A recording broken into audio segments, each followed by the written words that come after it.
하나님 말씀은 디모데후서 1장 9절부터 12절까지 말씀, 신약성경 제 성경으로는 343페이지입니다.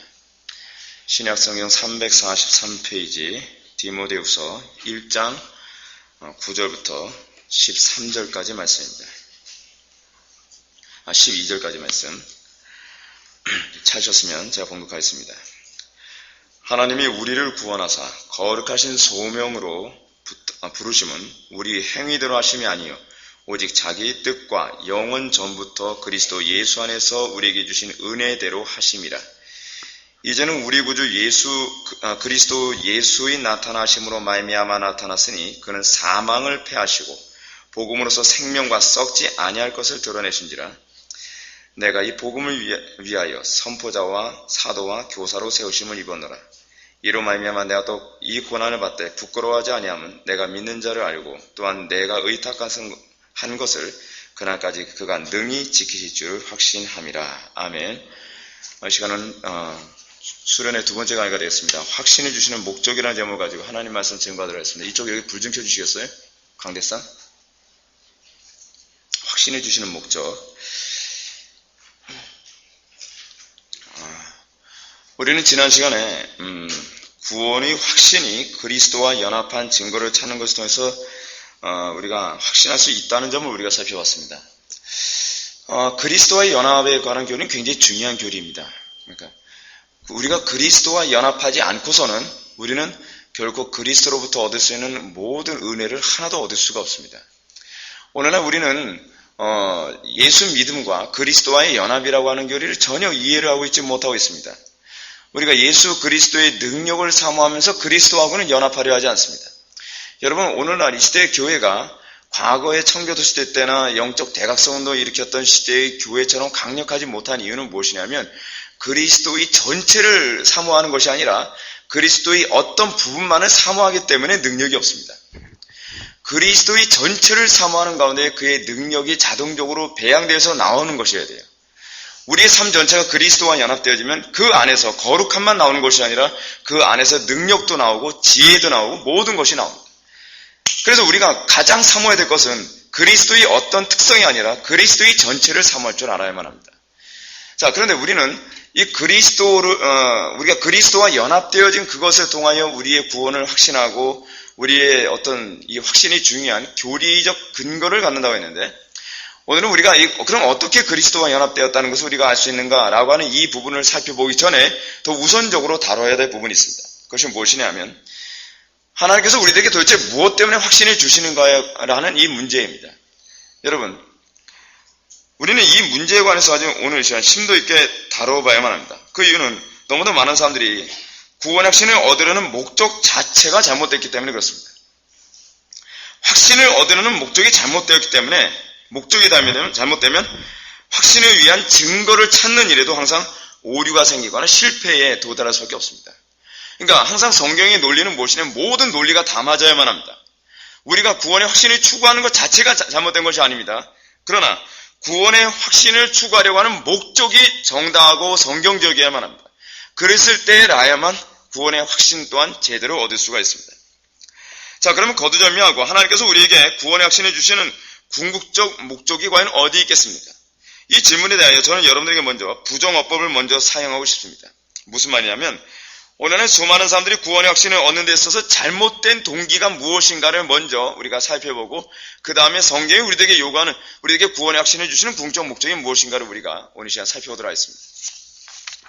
우리가 흔히 접하는 구원의 확신의 잘못된 동기는 바로 확신을 구원의 조건처럼 이해하는 것입니다. 이것은 제가 지난 시간에도 여러분한테 강조했던 부분이고 이것이 오늘날 우리가 구원의 확신을 이해하는 데서 가장 심각한 문제로 작용하는 부분입니다.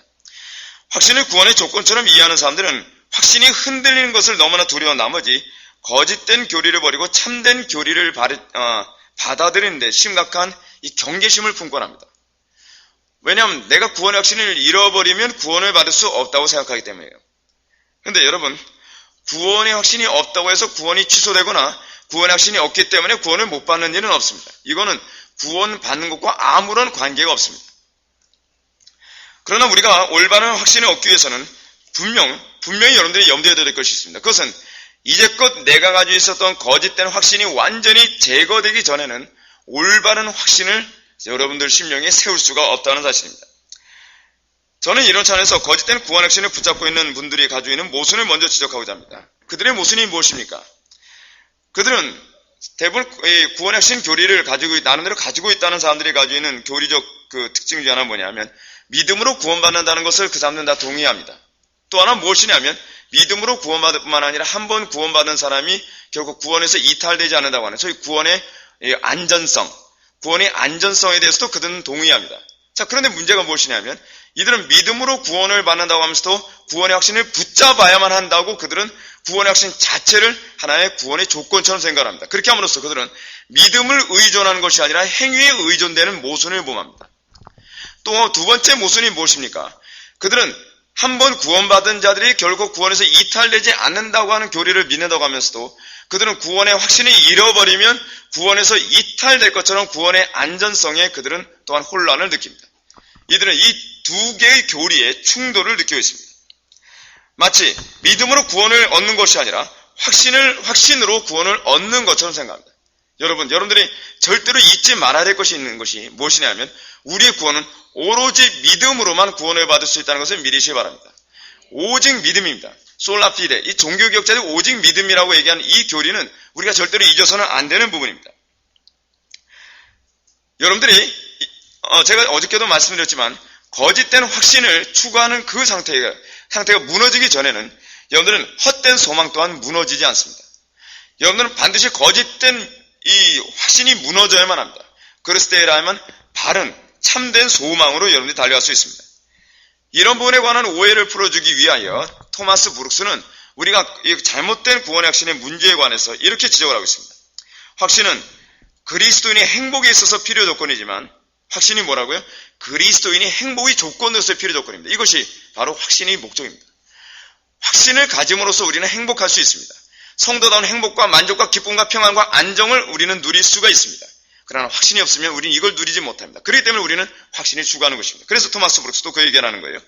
확신은 그리스도인의 행복에 있어서 필요 조건이지만 그리스도인의 신분, 다시 해서 구원 여부를 결정짓는 필요 조건은 아닙니다. 아마도 토마스 브룩스 당시에도 이 구원의 확신 교리가 그런 식으로 악용됐던 경향이 있는 것 같습니다. 확신은 그리스도인이 누리는 위로에 있어서는 필요 조건이지만 그리스도인이 구원을 결정짓는 필요 조건은 아닙니다. 믿음이 없는 사람은 구원을 받을 수 없지만 확신이 없어도 구원은 받을 수 있습니다. 굉장히 중요한 얘기를 하고 있습니다. 확신이 없어도 구원을 받을 수 있습니다. 왜냐하면 구원은 확신으로 받는 것이 아니라 믿음으로 받기 때문에 그렇습니다. 그러나 분명한 사실은 이것입니다. 여러분들이 확신이 없으면 제가 뒤에 좀 더 설명을 많이 했지만 성도다운 기쁨과 성도로서 누릴 수 있는 은혜의 부유함을 누리는 데 있어서는 아주 빈약해지게 됩니다. 여러분들은 확신이 없는 성도들은 결코 행복하지 않습니다. 확신이 없는 성도들은 그 삶이 굉장히 척박합니다. 확신이 없는 성도들의 삶은 능력이 없고 무능합니다. 그렇기 때문에 성도들은 끊임없이 확신을 추구해야 되는 이유는 바로 여기에 있습니다. 그것은 성도의 행복을 위해서입니다. 구원의 조건을 위해서가 아닙니다. 성도의 행복을 위한 것이기 때문에 우리는 이 부분이 절대시 되어지기보다는 이것이 우리에게 중요한 요소로만 이해되어져야만 합니다. 우리가 토마스 브룩스의 말을 통해서 염두에 둬야 될 것은 구원을 결정짓는 것이 항상 오직 믿음이라고 하는 이 교리를 잊지 말아야 한다는 사실입니다. 확신은 믿음으로 얻는 구원을 확증해 주는 것에 불과합니다. 제가 어저께도 말씀드렸습니다. 확신은 무엇을 근거로 해서 나와요? 믿음에 의해서 나와요. 올바른 믿음이 없으면 올바른 확신도 있을 수가 없습니다. 그 믿음, 내가 믿음이 있다는 것을 인쳐주고 그것을 확증시켜주기 위하여 확신이 있는 것이지 확신이 있어야만 구원을 받는 것은 아닙니다. 확신이 있어야만 믿음이 생기는 것은 아닙니다. 그러나 이것이 있습니다. 믿음이 강하면 확신은 동반되어집니다. 확신이 약하다는 것은 자동적으로 믿음이 약해졌다는 것을 의미합니다. 그렇기 때문에 여러분들이 이 확신을 얻기 위해서 여러분들은 확신을 추구하는 것이 아니라 오히려 믿음을 여러분들은 추구해야만 합니다. 더 믿음의 견고성을 추구해야 되고 더욱더 성령의 충만함을 추구해야만 합니다. 확신은 구원과 직접적인 관계가 없습니다. 확신이 있어야 구원을 받는 것도 아니지만 그럼에도 불구하고 구원을 받으면 또한 확신이 반드시 따라오는 것은 아닙니다. 여러분들 이해하시겠습니까? 구원을 받았다고 해서 확신이 반드시 따라오는 것은 아닙니다. 구원을 받았어도 확신이 없는 사람들도 있습니다. 실제로 우리는 우리 주변에 구원을 받은 증거가 분명함에도 불구하고 이게 확신 없이 살아가는 사람들 우리 많이 봅니다. 로이 존스 목사님도 그 얘기를 많이 합니다. 우리 주변에 얼마나 많은 사람들이 이미 구원을 받았음에도 불구하고 확신 없이 살아가는 사람들이 많은가. 토마스 브루스도 그 얘기를 합니다. 우리가 구원을 받았음에도 불구하고 얼마나 많은 사람들이 죽을 때까지 확신 없이 살아가기도 하는가라고 하는 부분을 지적하기도 합니다. 그렇습니다. 우리는 구원을 받았음에도 불구하고 확신 없이 살아갈 수 있습니다. 그러나 분명한 사실은 그들은 예수를 믿으나 결코 행복하지 않습니다. 그들은 예수를 믿으나 그 은혜의 부유함을 전혀 알지 못합니다. 그들은 예수를 믿지만 그들은 부끄러운 구원을 받는 것이 전부일 수도 있습니다. 제가 이렇게 말씀을 드리면 여러분들은 만일 하나라도 확신하지 못함으로 말미암아 구원받지 못하면 책임지겠냐? 뭐 이런 식의 말을 하시는 분이 아마 있을 수도 있을 것입니다. 이것은 마치 뭐하고 왔냐면 예전에 저한테 어떤 분이 이런 질문을 한 사람이 있었습니다. 목사님, 요즘 베리칩이 많이 유행하지 않습니까? 베리칩 받으면 뭐 지옥 간다, 뭐 배도하는 거다, 뭐다 그런 얘기 많이 하잖아요. 그래서 베리칩 받으면 됩니까? 안 됩니까? 그 자매는 이미 베리칩 안 받아야 천국 간다라고 그렇게 생각하고 있는 자매예요. 이미 벌써 그걸 고정으로 해놨어요. 그러니까 그런 대답을 원하는 건지도 모르겠어요. 근데 저는 베리칩 받는 거하고 구원하고는 아무 상관이 없다라고 얘기하니까 깜짝 놀라는 겁니다. 아니 무슨 소리입니까? 그게 666 아닙니까? 그게 666이라는 근거가 없거든요. 근데 그게 666이라고 너무나 믿고 있는 거예요. 만에 하나라도 그게 666이면 어떡합니까? 그게 666이란다 할지라도 아무 상관이 없다. 요한계시록에 보면 틀림없이 오른쪽 손등이나 이마에 666을 받으면 지옥 간다고 하지 않았습니까? 그 문자적으로 해석하는 거거든요. 여러분 성경에서 우리들에게 뭐라고 얘기합니까? 육체 할례가 참 할례가 아니요 마음의 할례가 참 할례다라고 얘기하고 있지 않습니까? 우리 육신에 666을 심었지 않았냐가 구원을 결정하지 않습니다. 중요한 건 우리의 몸에 할례를 했냐 하지 않았느냐가 우리의 구원을 결정할 수 없는 것과 같은 것이죠. 중요한 것이 무엇입니까? 우리가 이미 구원받은 존재이냐가 중요한 겁니다. 구원은 믿음으로 받는 겁니다. 구원은 어떤 행위로 받는 것이 아닙니다. 내가 666을 받느냐 받지 않느냐, 내가 베리칩을 받느냐 받지 않느냐의 이 문제가 우리의 구원과 관련된 문제는 아닙니다. 여러분, 우리의 이 구원과 관련된 직접적인 문제로서 우리들에게 만약에 협박을 한다면 그것은 666 같은 또는 베리칩 같은 것이 아니라 직접적으로 여러분들 신앙에 관한 질문을 던지는 겁니다. 마치 우리가 일제시대 때 어떤 식으로 우리에게 배도를 요구했습니까? 예수님 그 그림이라든지 성화라든지 그냥 십자가로 모아서 이 침 뱉고 가라. 그러면 살려주겠다. 또는 네가 믿는 그 믿음을 포기해라. 그러면 살려주겠다. 이거는 우리의 구원과 관련된 문제일 수 있습니다. 이거는 우리의 신앙 고백을 직접적으로 요구하는 문제니까. 근데 여러분 666이 예수 믿지 말라고 얘기합니까? 베리칩 이거 받으면은 여러분들 예수 못 믿게 합니까? 예수 안 믿어지는 겁니까? 어떤 사람이 이렇게 얘기합니다. 베리칩에 전자장치가 있어가지고 우리의 뇌세포를 다 조장을 해서 예수를 못 믿게 한대. 여러분 그건 뇌의 문제예요. 뇌 문제. 영혼의 문제가 아니에요. 여러분 전자장비가 아무리 발달해도 영혼까지도 이미 천국 간 사람을 강제로 지옥으로 보낼 수 있겠습니까? 그럼 베리칩이 하나님보다 더 전능합니까? 논리적으로 조금만 생각하더라도 그것이 얼마나 어리석은 생각인지 우리는 알 수가 있습니다. 구원의 확신에 관한 문제도 이것입니다. 내가 구원의 확신을 갖고 있지 않아도 구원받는 것과 아무 관계없다. 이 부분도 마치 베리칩처럼 생각하는 것입니다. 이것을 통해서 구원을 확신하려고 하는 사람은 여전히 율법의 저주 아래 놓여 있는 사람입니다. 그들은 어떤 행위를 통해서 구원을 추구하려 합니다. 내가 가지고 있는 어떤 외적인 조건을 가지고 구원을 자꾸 확인하고 구원을 추구하려 합니다. 아닙니다. 우리의 구원의 조건은 오로지 예수 그리스도입니다. 우리의 구원의 조건은 오로지 믿음밖에 없습니다. 그것이 성경이 유일하게 제안하고 있는 구원의 조건입니다. 구원의 조건은 예수 그리스도를 믿는 믿음입니다. 그리고 예수 그리스도의 구원의 그 은총만이 우리의 구원의 유일한 조건인 것을 믿으시기 바랍니다. 그렇습니다. 이것이 바로 우리가 잃지 않고 붙들어야만 하는 것입니다. 우리가 만약에 우리의 구원을 내 행위의 근거를 하여 안심한다면 그는 율법의 저주 아래 있는 것입니다. 우리는 오늘날 교회 안에서 이런 사람들을 많이 봅니다. 어떤 외적인 조건을 가지고 내 구원의 문제에서 약간 안심을 하려 합니다. 우리는 그것으로 안심해서는 안 됩니다. 우리 신앙의 문제에 대해서 안심해야 되는 유일한 것은 예수 그리스도의 완전하게 이루어놓으신 그 십자가의 공동의 사건을 믿는 믿음입니다. 이것만이 우리를 안식하게 만들고 이것만이 우리로 하여금 평안하게 하는 것이야만 합니다. 이것이 우리에게 기쁨을 줘야만 합니다. 그러나 이렇게 말해도 어떤 분은 불안과 두려움을 떨쳐내지 못하기도 합니다. 왜냐하면 처음에 신앙생활을 하면서 끊임없이 구원의 확신과 구원을 동일시 여기는 가르침에 세뇌됐기 때문입니다. 그래서 이런 분들은 구원의 확신이 흔들릴 때마다 영적 기도를 반복하거나 그렇지만 자기가 구원을 받았다고 스스로 최면을 걸기까지 합니다. 그러나 이런 태도는 여전히 자기 자신에 아무런 변화를 줄 수가 없습니다. 여러분, 성경이 우리들에게 제공하는 구원의 확신이 왜 성도의 행복과 관련을 맺고 있는가? 구원의 확신은 우리들에게 평안과 기쁨과 희락을 가져다 주기 때문에 그렇습니다. 성령께서 주시는 평안과 희락과 기쁨이 없이 구원의 확신만에 붙들고 있다면 그건 가짜입니다. 하나님은 그런 식으로 우리들에게 구원의 확신을 주시지 않습니다. 구원의 확신은 항상 우리에게 구원의 확신을 주시는 주체가 우리 자신이 아니라 성령님이시기 때문에 그 확신 안에 있을 때 우리는 안심할 수 있게 되어집니다. 평안하게 됩니다. 기뻐할 수 있게 됩니다. 그것이 구원의 확신이 가지고 있는 탁월함입니다. 따라서 제가 지난 시간에 언급했던 것처럼 구원의 확신은 구원을 얻은 자에게 하나님께서 주시는 낙인과 같은 것일 뿐입니다. 구원의 확신은 이것입니다. 그래서 토마스 브루스는 그걸 구원의 성령의 인침이라고 하거든요. 우리가 이미 받은 구원을, 여러분 우리가 구원을 받았을 때 우리 구원받은 걸 의식합니까? 못합니까? 의식은 못하죠. 의식 못하는 그 구원에다가 주님께서 불도장을 찍어서 우리의 구원을 자각하게 만들어 주시는 것입니다. 그러니까 구원이 먼저고 그 다음에 확신이 다음이죠. 확신해야만 구원받는 것은 결코 아닙니다. 구원의 확신은 성령을 통해서 우리에게 주시는 보증과 같은 것입니다. 다시 말해서 믿음으로 이미 얻은 구원을 확증하는 것이며 그 확증은 그리스도와 연합한 증거가 우리 삶 속에 날마다 나타남으로 구원을 확신할 수 있게 되는 것입니다. 이것은 성령께서 하시는 일입니다.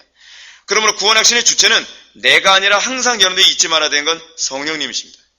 구원의 확신의 주체는 항상 성령님이십니다. 이것을 잃어버리면 안 됩니다. 내가 확신을 얻으려고 해서는 안 됩니다. 내가 확신하려고 하는 사람들은 기도를 하지 않습니다. 내가 확신하려고 하는 사람은 거룩하게 살려고 하지 않습니다. 끊임없이 확신만 붙잡으려고 합니다. 그러나 하나님 안에서, 성령 안에서 구원을 확신하려고 하는 자들은 끊임없이 하나님과의 관계를 점검하고 끊임없이 기도 생활을 하고 끊임없이 성령 안에 내가 있느냐 있지 않느냐에 항상 관심을 갖게 됩니다.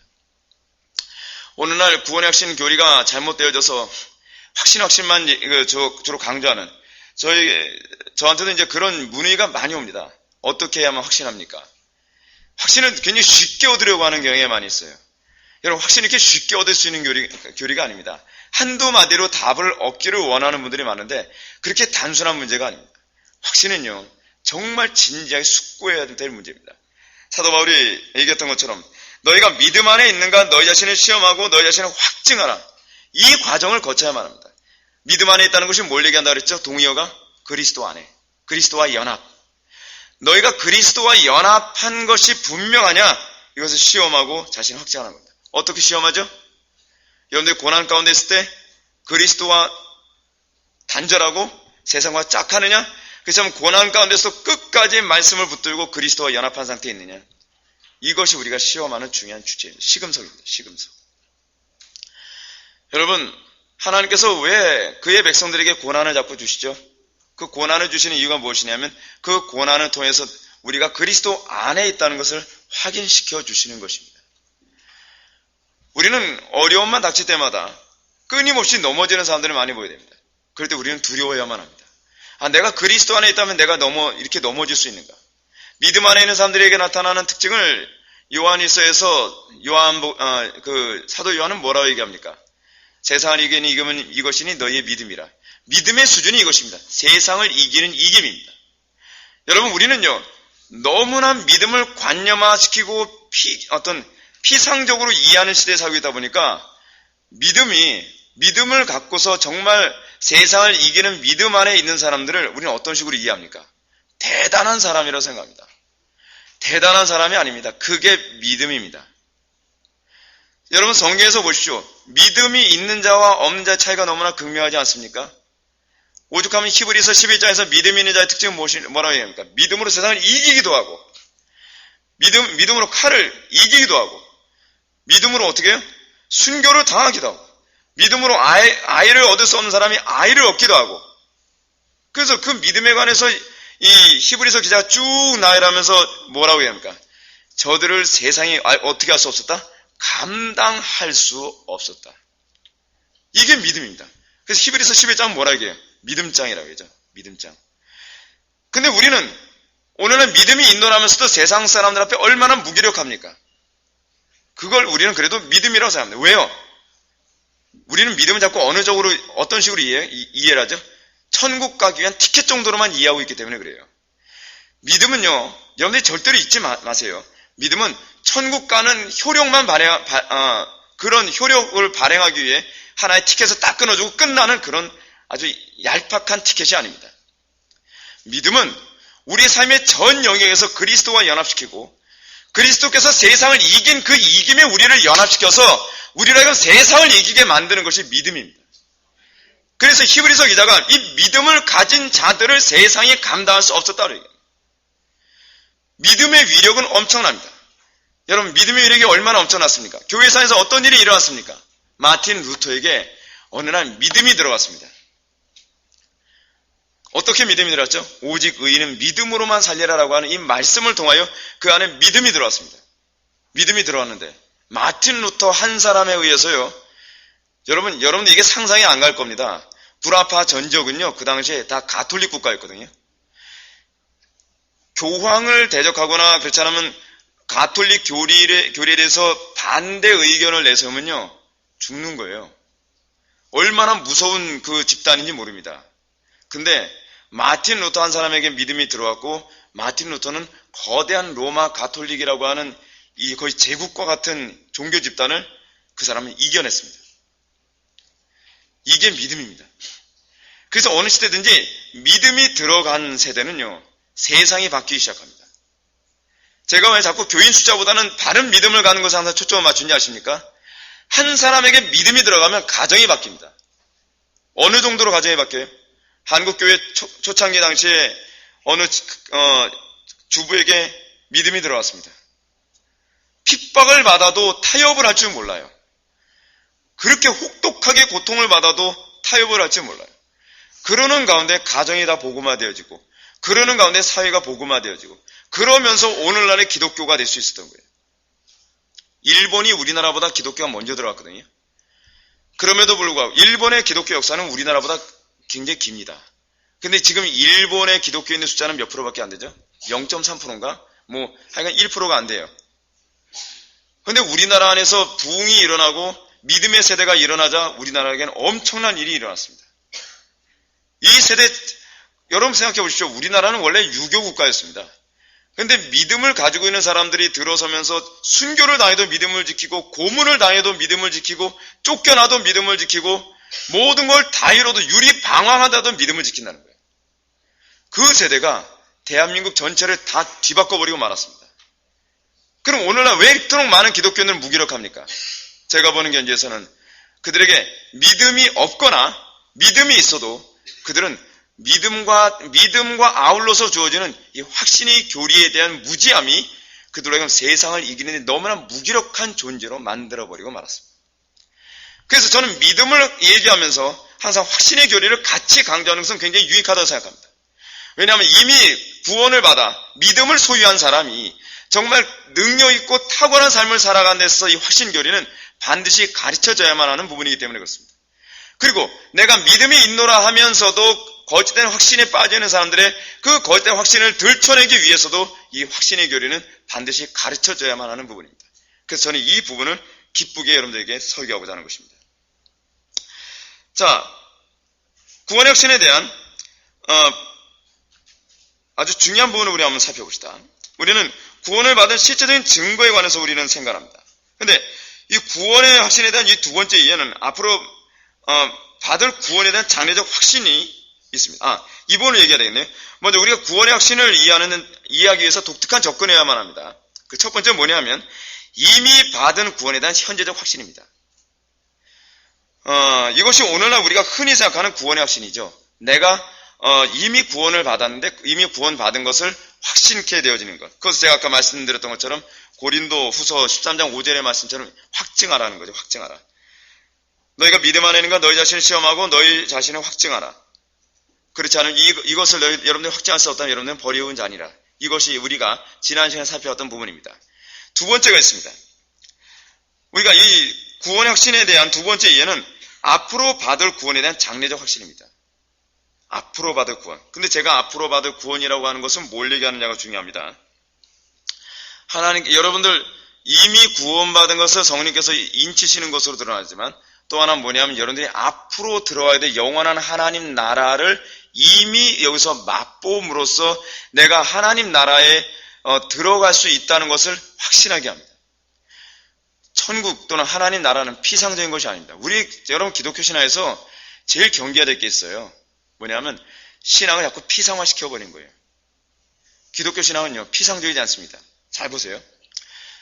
여러분 성경에 나오는 모든 그 성경은요, 교리책이 아닙니다. 이게 바로 특히 신약 성경의 특징이에요. 사도 바울은 예를 들어서 어떤 교리를 나열하기 위해서 에베소서나 골로새서나 고린도전서, 고린도후서 그런 걸 쓴 게 아닙니다. 사도들이 성경을 쓸 때 그들은 실제적인 교회 안의 문제를 해결하기 위해 이걸 쓴 거예요. 실제적인 문제를 해결하기 위해 이 성경을 썼는데 그 성경을 어떤 방식으로 그들에게 충고를 해주고 있냐면 교리적인 내용이 그 안에 담겨 있을 뿐이에요. 교리를 가르치는 데 초점이 있는 것이 아니라 실제적인 문제의 해결에 초점이 맞춰져 있다는 거예요. 그렇다고 한다면 오늘날 우리가 교리를 배우고 우리가 성경을 배웠을 때 나의 삶과 실제적인 삶과 아무런 관계없이 배운다고 한다면 사실은 성경을 잘못 이해하고 있는 겁니다. 성경 항상 관심은 우리들의 실제적인 삶입니다.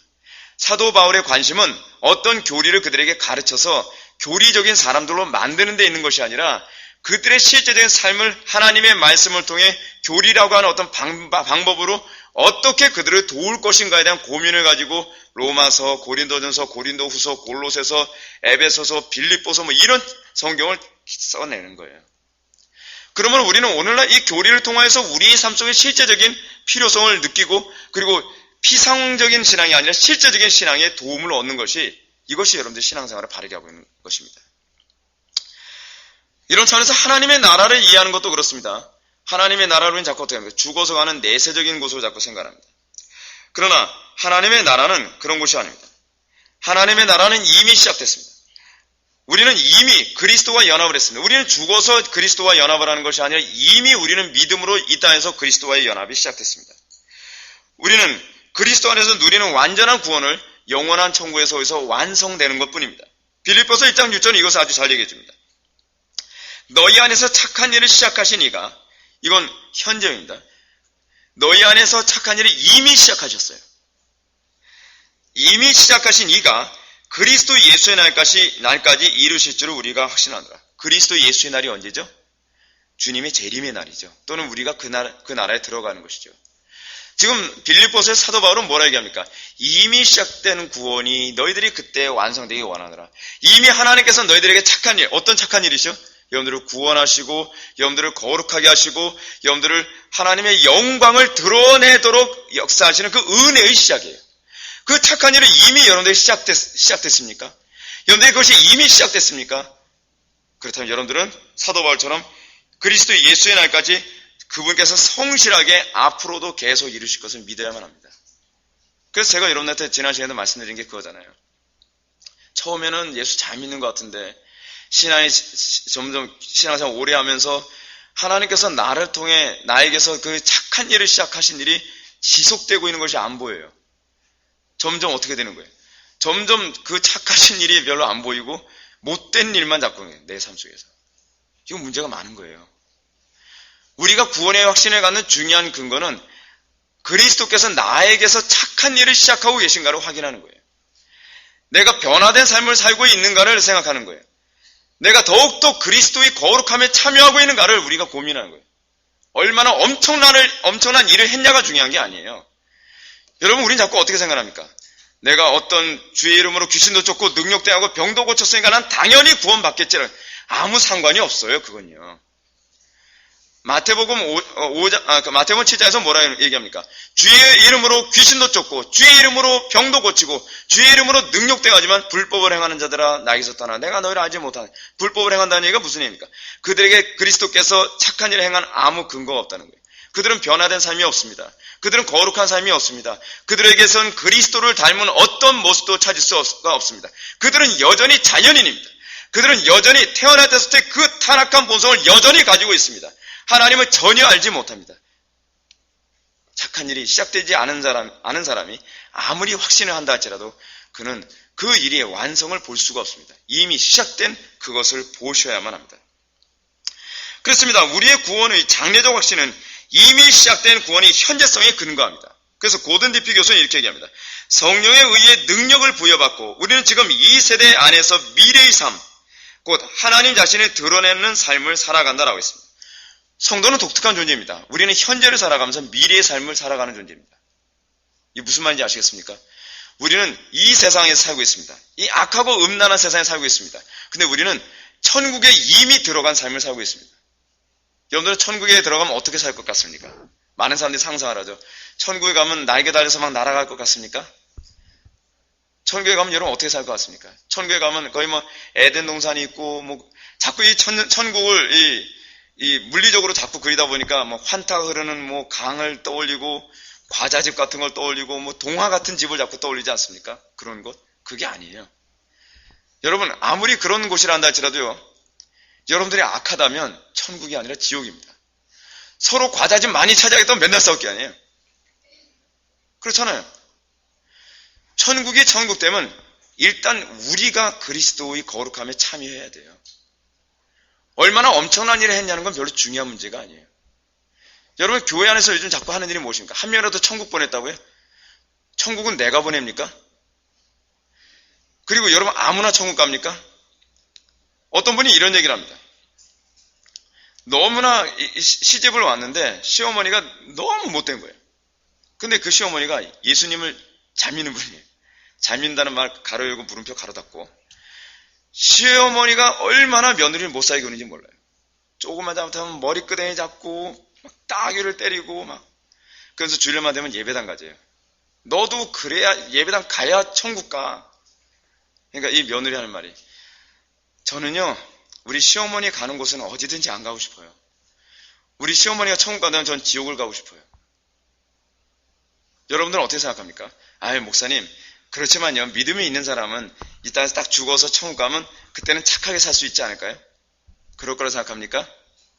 여러분 성경에 가지고 있는 아주 독특한 그 개념이 있습니다. 연속성과 단절성이라는 개념이 있습니다. 이 연속성이라는 개념이 성경 안에 있는데 우리는 어떤 점에서 단절되어 있냐면 옛적 삶과 이 땅에서 단절되는 그 단절성이라는 게 있습니다. 근데 연속성이라는 게 있는데 그것이 뭐냐면 이 땅에서 우리의 삶은 그 땅에서 삶의 이미 한 부분을 미리 보는 것입니다. 이 땅에서 여러분들이 천국을 맛보지 못하고 이 땅에서 이미 여러분들이 그리스도의 영광에 참여하는 적이 없으면 여러분들은 그 땅에서 변화될 거라고 생각하지 마십시오. 천국이 되고 안 되고는 여러분들이 그리스도의 통치를 따르냐 따르지 않느냐와 관련을 맺고 있습니다. 여러분 에덴 동산이 왜 지옥입니까? 여러분 우리나라가 지금 풍요함으로 따진다면요 50년대 60년대하고 비교했을 때 언제가 더 천국 같습니까? 희한한 게요 지금 막 우리나라는요 5000년 역사 중에서 가장 풍요로운 시대에 살고 있거든요. 우리나라 역사상 이렇게 잘 살았던 때가 없어요. 근데 우리나라 지금 현재는요 지옥이에요. 아니 이렇게 풍요로운데 왜 지옥입니까? 그런 이유가 어디 있습니까? 그 이유는요 물질이 우리의 행복을 규정하지 않기 때문에 그래요. 우리의 삶과 정서가 결정을 해요. 우리가 변화되지 않으면 아무리 새로운 세상에 간다 해도 소용이 없습니다. 제가 1월 달에 호주에 가지 않았습니까? 호주에 갔는데 호주에서 신앙생활하고 있는 그 한인들을 만나서 대화를 나눴는데 호주는요 정말 낙원 같대요. 근데 가보면요 진짜 천국 같아요. 얼마나 살기 좋은지 몰라요. 가끔 가다가 호주 생각이 나요. 야 정말 다시 가보고 싶다. 그런 생각이 많이 들어요. 근데 호주를 지옥으로 만드는 사람도 있어요. 누굴까요? 한국 사람들이. 불행하게도. 호주 사람들이 원래 동양인이건 흑인이건 만나면 아무나 만나도 막 하이 뭐 아무한테나 막 방글방글 웃으면서 인사를 잘하는데 언제부턴가 누런 피부를 가진 사람들이 대거 2주에 오면서 막 쓰레기도 아무데나 버리고 그리고 막 문제를 자꾸 일으키고 질서를 안 지키고 막 자꾸 갈등이 자꾸 일어나니까 이제는 얼굴 봐도 잘 인사를 잘 안 한대요. 그래서 이유가 뭐냐고 그러더니 한국 사람들이 무슨 여러 비자 같은 거 있잖아요. 그 여러 비자를 가지고서 와가지고 체류해 가면서 한국에서 살던 삶을 그대로 호주에서 또 사는 거예요. 그러니까 어글리 코리안이라는 소리가 나올 수밖에 없죠. 여러분, 천국에서의 삶은요, 이 땅의 삶과 단절된 게 아닙니다. 이 땅에서 하나님의 통치를 받고 이 땅에서 변화된 사람이 가는 곳이 영원한 천국입니다. 변화됨을 기대하지 않는 사람은, 난 변화되지 않아도 좋으니까 천국만 가면 된다 하는 사람은 여러분 영원한 천국에 갈 것을 기대하지 마십시오. 그런 사람에게 천국은 주어지지가 않습니다. 그래서 우리는 이 세상에서 이미 천국의 삶을 살아갑니다. 천국의 삶을 살아간다는 것은 행복한 삶만을 얘기하는 것이 아니라 하나님의 통치를 세상의 통치보다 더 우선순위에 들어가면서 살아가는 거예요. 그러면서 우리는 오는 시대의 입성을 확신해야 됩니다. 그리고 그걸 기다립니다. 그래서 여러분, 사도들에게서 이런 태도가 뭐가 나오죠? 그들은 이 핍박받고 고통받는 세상에서 오는 세대의 삶, 그러니까 하나님의 통치를 받아가면서 사는 삶을 사다 보니까 어떻게 해요? 괴롭죠. 힘들죠. 왜냐하면 이 세대와 오는 세대의 두 세대가 딱 부딪혀서 여기서 엄청난 충돌이 일어나는 거예요. 이것이 성도들이 이 땅에 살아가는 방식이거든요. 그러니까 그 사람들이 이미 오는 세대의 삶을 살고 있다 보니까 그들이 뭘 기대할까요? 마라나타를 기대하는 거예요. 주 예수여 어서 오시옵소서. 그 오는 세대가 빨리 완성되길 바라는 거예요. 왜요? 이 세대와 오는 세대의 삶의 충돌이 너무 심하니까 그 스트레스가 견딜 수가 없는 거죠. 그것이 여러분들이 믿는 자에게 나타나는 특징이에요. 오는 세대의 삶과 이 세대의 삶의 충돌과 고통을 못 느낀다. 그 스트레스를 못 느낀다. 그걸 여러분 마태복음 5장에서 뭐라 얘기합니까? 의로 인하여 핍박받는 자가 복이 있다 그랬죠. 의로 인하여 핍박받는다는 얘기가 무슨 얘기입니까? 영원한 하나님 나라의 삶을 이미 이 땅에서 구현하다 보니까 이 세대의 삶과 계속 충돌이 일어나서 핍박을 받는 거예요. 그래서 그런 사람이 복이 있다는 거예요. 그 사람이 구원받은 존재라는 거예요. 우리는 하나님께서 우리 안에서 착한 일, 그리스도와 연합시키시는 주님의 일이 시작되었고 또 시작하신 그 착한 일이 지금 계속 진행되고 있는 것을 여러분 느낍니까? 여러분 성화가 계속 되고 있습니까? 이전보다 더욱더 그리스도를 사랑하게 되었습니까? 이전보다 더욱더 주님을 닮아가기 시작하고 있습니까? 그 착한 일을 주님께서 시작하셨습니까? 그리고 여러분들이 뒤돌아보면 나 예전에 이렇게 쓰레기 같았는데 이제는 내가 더 주님을 많이 알게 되었다. 그래서 더 주님을 닮고자 하는 열망, 이 세대에 대한 집착이 점점 더 사라지고 오는 세대의 삶에 대한 더 큰 집착을 하게 되고 그래서 이 땅은 내 집 아니요 나그네 삶을 살아가게 되어지는 그런 증거가 여기에 나타나고 있습니까? 이걸 찾아야 돼요. 이걸 찾아야 돼요. 이건 마치 뭐와 같냐면 제가 또 징그러운 얘기를 하겠습니다. 우리 집에 있는 애벌레 얘기해 드릴게요. 애벌레가 알에서 가서 애벌레가 시작됐습니다. 하나님께서 착한 일을 시작하셨죠. 그럼 여러분 이 애벌레가 점점점 커가면서 우리는 뭘 볼 수 있게 됩니까? 성충이 될 것이라는 걸 보게 되지 않습니까? 이거요 제가 예를 드는 건 이게 바로 일반 은총을 통해서 하나님께서 우리로 하여금 진리를 깨닫게 하시는 것이기 때문에 그래요. 여러분들이 마치 알에서 깬 애벌레처럼 여러분들이 이미 그 착한 일을 하나님께서 시작하신 것을 여러분들이 확인할 수 있다면 그리고 여러분들이 계속적으로 점점 더 성숙한 그리스도인이 되어가고 있다고 한다면 여러분들은 뭘 기대할까요? 성충의 삶을 기대할 수 있겠죠.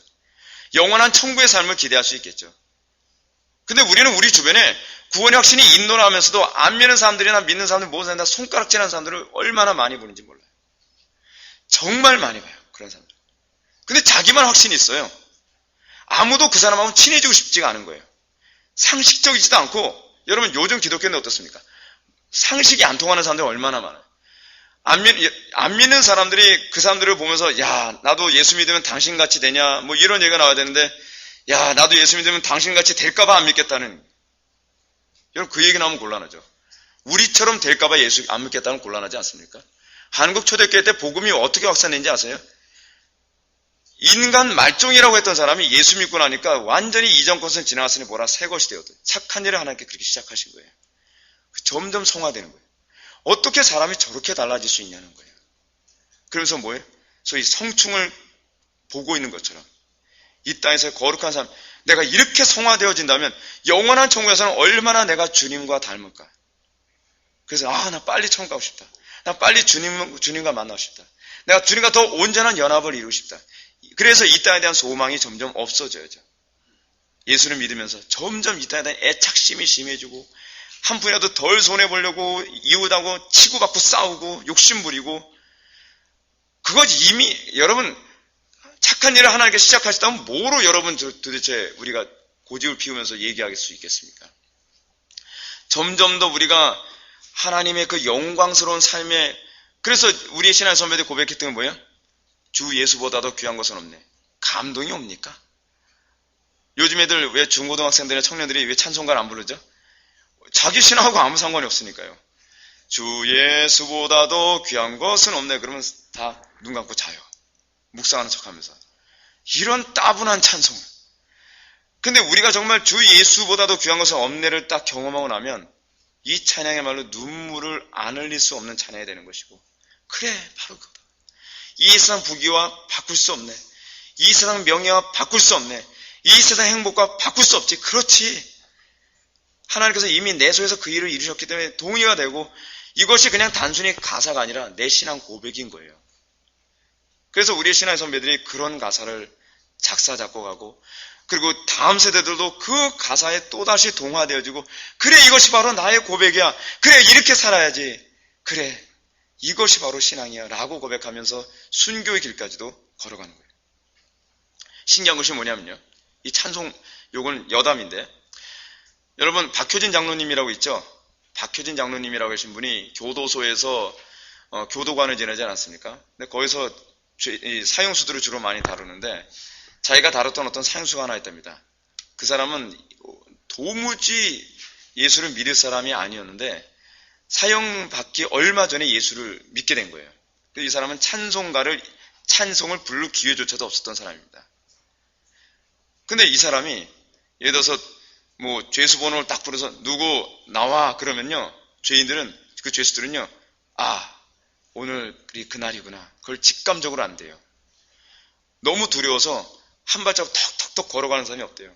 반발짝씩만 걸어간대요. 너무 두려워. 근데 신기한 일이 생겨요.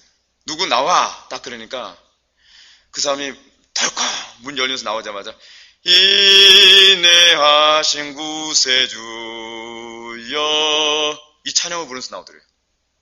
박효인 장로님이, 아니 한 번도 이 찬양을 내가 불러준 적도 없고 가르쳐준 적도 없는데 도대체 어떻게 알고서 기쁨이 충만해가지고서 죄인 오라 하실 때에 날 부르소서, 얼굴엔 기쁨이 가득하고 충만한 모습으로 걸어가는 거예요. 제 생각에는 주일학교 때 아마 불러본 것이 아닌가 싶어요. 그리고 새카맣게 잊었는데 성령께서 다시 그것을 생각나게 하신 것 같아요. 근데 왜 그 찬양을 불렀을까요? 내 신앙과 그대로 오버랩되는 거예요. 우리가 왜 오늘날 찬송가를 안 부르냐? 내 신앙과 아무 관계가 없는 거예요. 근데 내가 정말 예수님을 믿고 영접하고 이 세상의 삶이 아무것도 아니라는 것을 알고 나면 주 예수보다도 귀한 것은 없네를 정말 즐겁게 부를 수 있고 감동적으로 부를 수 있게 되는 것이죠. 오늘날 우리가 장차 들어갈 하나님 나라에 대한 확신을 얻는 데 있어서 우리는 이 땅에서 이미 그 부유함을 맛볼 수 있어야만 합니다. 여러분 변했습니까? 이 세대의 삶을 청산하고 있습니까? 나는 점점 성충으로 가고 있다는 것을 여러분 확신하고 있습니까? 성경이 가르치는 구원의 확신은 아무런 근거도 없이 자기 확신과 자기 감정주의에서 세뇌되는 방식이 아닙니다. 오히려 좋은 오해는 자기 감정주의나 자기 세뇌에 의해서 구원을 확신하는 것에 관해서 이렇게 경고합니다. 우리 구원의 확신은 양심의 증거보다 더 확실하고 굳건한 터 위에 세워져야 할 것이다. 우리의 양심의 증거에 의존한 구원의 확신은 종종 우리의 자신들의 실수로 인하여 약해지는 경우가 있기 때문이다. 뭐죠? 자기 감정에 의존된 구원의 확신, 자기의 세뇌의 자기 확신에 근거한 구원의 확신이 얼마나 위험하고 얼마나 잘못된 것인가를 알 수 있는 거죠. 지금은 내가 감정이 막 너무 좋아서 그래 나 구원 받았어 할렐루야 하다가 갑자기 기분이 확 상해버리고 뭔가 남들과 티격태격하고 그러고 나면 내가 구원받은 건 맞아? 굉장히 위험한 것이죠. 굉장히 위험해요. 좀 더 확실한 것에 우리의 구원 확신이 있어야만 합니다. 그게 무엇입니까? 바로 믿음입니다. 그렇습니다. 우리의 구원 확신은 사람의 힘으로 할 수 없고 하나님만 할 수 있는 위대한 사역의 근거를 둬야만 합니다. 사람이 할 수 있는 영역에서 구원의 확신의 근거를 두면요, 안 믿는 사람들도 그 정도 사는데, 간디도 그 정도 사는데, 이걸 가지고 구원의 확신의 근거라고 할 수 있겠는가? 여러분, 타고난 성품 자체가 결단력이 대단한 사람이 있습니다. 타고난 성격 자체가 인내심이 대단한 사람이 있습니다. 타고난 성격 자체가 도덕적인 사람이 있습니다. 근데 그런 사람들 앞에서 여러분들이 도덕성이라든지 그렇지 않으면 그냥 사람으로 할 수 있는 수준을 가지고서 구원의 확신을 여러분 확신을 가지려 합니까? 얼마나 위험합니까? 그럼 안 믿는 사람들이 그러죠. 야, 나도 그 정도는 살아. 그러면 헷갈리기 시작하는 거죠. 우리는 하나님만 할 수 있는 영역으로 우리는 구원의 확신을 찾아야만 합니다. 이제 다시 앞에서 했던 질문으로 다시 돌아갑시다. 즉 구원의 확신이 없어도 구원을 받는데 아무런 지장이 없다고 한다면 어째서 16세기 개혁자들은 이 확신의 교리를 수호하기 위해서 이 가톨릭의 모진 핍박까지도 감수하며 이 확신 교리를 지키려 했는가? 확신 교리가 그만큼 중요하기 때문이겠죠.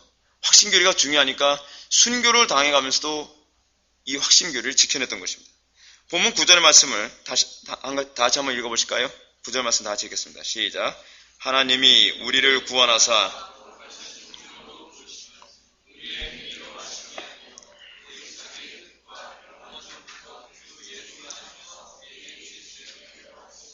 아멘.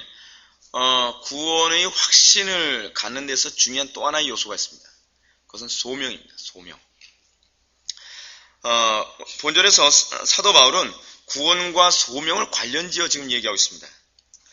이런 사도 바울의 논리는 그의 서신에서 자주 발견되는 논리인데 빌립보서 1장 29절을 보아도 사도 바울은 구원과 소명을 직접적으로 이렇게 연결시켜 언급합니다. 어떻게 언급하나 봅시다.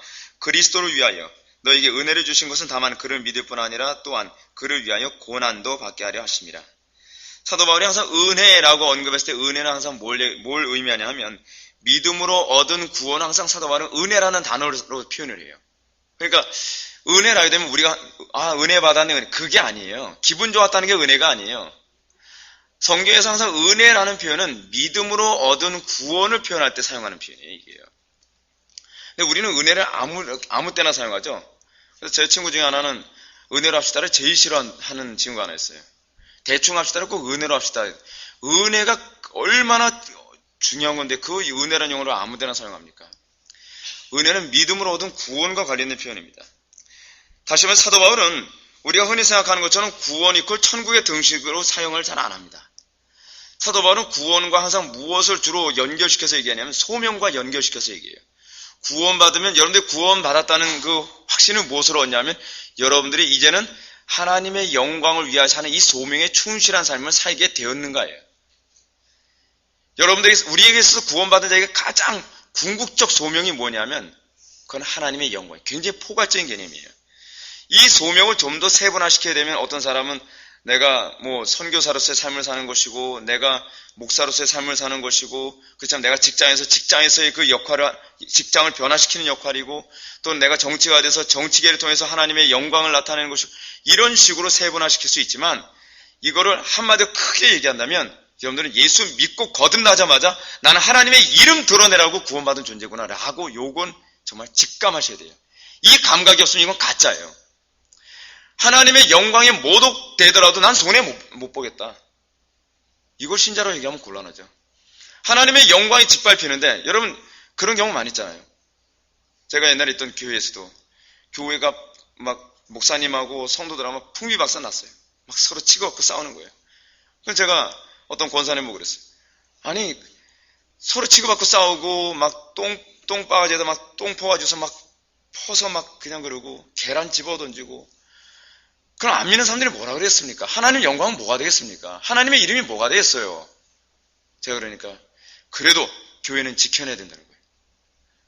하나님의 영광보다 교회를 더 지켜내야 되는 거예요. 자, 속으로 교회를 지키자는 마음이 아니겠죠. 거기 헌금한 게 아까운 거겠죠. 근데 또 문제가 뭐냐면 그 목사님도 문제예요. 이 정도까지 될 것 같으면 그냥 깨끗하게 손 털고 그냥 다른 데로 부임하거나 개척하는 쪽을 선택해야 되지 않겠습니까? 하나님 영광을 위해서요. 나도 못 나가겠다는 거예요. 멱살 잡아서 내려와 막 그러면 못 내려가 그러는 거예요. 서로 아주 웃기는 거죠. 안 믿는 사람들 보면서 그래 잘 먹고 잘 산다 예수쟁이들. 그래 니네들 하는 꼬락서리 보니까 예수 더 안 믿고 싶어진다. 여러분 오늘날 기독교의 가장 심각한 문제가 뭐냐면 구원과 하나님 영광을 동떨어지게 생각하는 거예요. 개떡같이 살면서 철떡같이 천국만 찾고 있는 거예요. 그걸 신앙이라고 가르치고 있어요, 계속요. 그래도 구원은 받습니다. 누가 구원을 준대? 누가? 구원하고 아무 상관이 없어요. 사도 바울이 계속적으로 언급하는 게 뭐냐면 구원받음과 소명을 항상 연결해요. 근데 그 소명이 뭐예요? 내가 목사로서 사명받으면 소명입니까? 그렇지 않으면 내가 선교사에서 사명을 받은 소명입니까? 그거 아니거든요. 꼭 이런 사람들만 사명자로 자꾸 생각하는데 그게 아니에요. 성경이 얘기하는 소명이라고 하는 것은 하나님의 영광 위에 사는 것이 내가 타고난 운명이다라고 느껴지는 거예요. 내가 하나님의 영광 위해서 뭐라도 희생할 준비가 되는 거예요. 이게 예수 믿음이에요. 이게 예수 믿음. 그러니까 어떤 분은 그러지 않습니까? 이런 분이 계셨어요. 어떤 목사님. 굉장히 청렴하시고 굉장히 깨끗하신 분이신데 교회 안에서 우리 목사님이 어떤 여성도 하고 무슨 그렇고 그런 관계더라 루머가 퍼지기 시작했어요. 루머가 퍼지니까 이 목사님이 가만히 보더니 이러시는 거예요. 하나님의 영광을 위해서 내가 억울하다고 버텨내고 싸울 필요 없다. 그냥 사임하고 나가자. 하나님의 영광 나타내는 내가 이것이 가장 올바른 결단인 것 같다. 그래서 사임하고 그냥 떠나버리시는 거예요. 이유가 뭐예요? 세상 사람이 보면 어떻게? 야, 그 어리석게 나가냐? 그 너 루머로 사람들 소송을 걸어서라도 지켜내는 것 아니냐? 아니, 하나님의 영광이 더 중요하다는 거예요. 그것과 관련해서 사도 바울이 사도행전 5장에서 뭘 얘기합니까? 교회 안에서 분쟁하는 문제 가지고 얘기하잖아요. 소송까지 더 걸어가면서 세상 법정까지 나가니까 사도 바울이 뭐라 얘기합니까? 하나님의 영광에서 좀 손해볼 수 없더냐? 너희들이 천사까지도 판단하는 자들이 될 텐데 너희들이 어찌하여 너희들의 문제를 가지고 세상 법정까지 나가서 세상 사람들에게 판단받고 앉아있냐? 부끄럽지 않냐는 거예요. 하나님의 영광이 그 이름이 모독당하는데 양심의 가책조차도 없냐는 거예요. 우리는 어느 날 어떻습니까? 조금이라도 손해 안 보려고 안 믿는 사람들 앞에서 세상 법정 쓰는 것도 아무렇지도 않게 생각하고 조금이라도 손해보지 않으려고 안 믿는 사람들 보는 앞에서 교회들끼리 티격태격 싸우는데 어떤 교회는 우리는 절대로 못 나가 하면서 어떤 사람들은 2층에서 예배드리고 어떤 사람은 1층에서 예배드리는 거예요. 이게 무슨 코미디입니까? 하나님의 영광은 무엇입니까? 제가 말씀드렸죠. 제3계명 여호와 이름은 뭐하지 말라? 망령되이 일컫지 말라. 그럼 망령되이 일컫지 말라라고 해서 뭐라고 해요? 망령되이 일컫는 사람은 죄가 없다 하지 아니하리라. 이거 굉장히 심각한 선언이거든요. 근데 우리는 하나님의 이름이 별로 중요하지 않아요. 제가 말씀드렸죠. 우리가 구원받고 난 다음에 우리는 내 이름을 내는 것보다는 뭐에 관심을 갖게 돼요? 하나님의 이름. 바벨탑의 중요한 핵심이 뭐예요? 내 이름을 내는 거였거든요. 바벨탑에서 사람들이 모여서 뭐 했습니까? 하나님의 이름을 내기 위하여 모이는 사람들이 되어야 되는데 그들이 모인 이유가 뭐냐면 우리의 이름을 내자는 거예요. 바벨탑의 가장 심각한 문제가 여러분 별거 아닌 것 같죠? 그들이 하나님의 진노 가운데 떨어지게 된 가장 핵심적인 문제는 뭐냐면 바벨탑을 만드는 게 아니에요. 자기들의 이름을 내기 위해 만들었다는 게 문제인 거예요. 기독교가 무엇입니까? 하나님의 이름을 내기 위해서 모인 자들의 모임 아닙니까? 근데 우리 하나님의 이름을 드러내기 위해 모인 자들로서의 교회가 우리들의 이름을 드러내기 위해서 너무 바쁘잖아요. 맨날 교회 행사도 뭐예요? 하나님의 영광 관계없어요. 한 번은 제가 어디를 한번 가보면 안면에 어느 교회에서 단체로 와가지고 무슨 체육대회도 하고 야유회도 하는 거예요. 좋다 이거예요. 끝나고 난 다음에 공원 사람들이 공원 관리인들이 청소하면서 욕을 막 무지하게 해요. 제가 그거 봤어요. 쓰레기를 너무 많이 버려놨으니까 산더미처럼 버려놨어요. 그러면서 막 크다랗게 무슨 교회 하나님의 이름에 대해서는 관심이 없는 거예요. 행사 잘 치렀냐 못 치렀냐 자기 이름을 내기 위해서 모인 것은요 더 이상 교회가 아니에요. 교회는 하나님의 이름을 내기 위한 자들의 모임이에요. 근데 우리는 교회가 뭔지조차도 이제 망각한 시대가 되어버려 말았어요. 제가 지금 얘기하다 보니까 지금 너무 멀리 가버린 것 같은데 사도 바울이 항상 구원과 소명을 연결시켜서 얘기합니다. 그래서 뭐라 얘기해요? 우리를 왜 구원받게 했느냐? 신기하게 천국 가게 하라는 이 얘기는 거의 안 나와요. 그를 위하여 고난도 받게 하려 하십니다. 그래서 구원하셨다는 거예요. 그래서 여러분 선택하셨다는 거예요.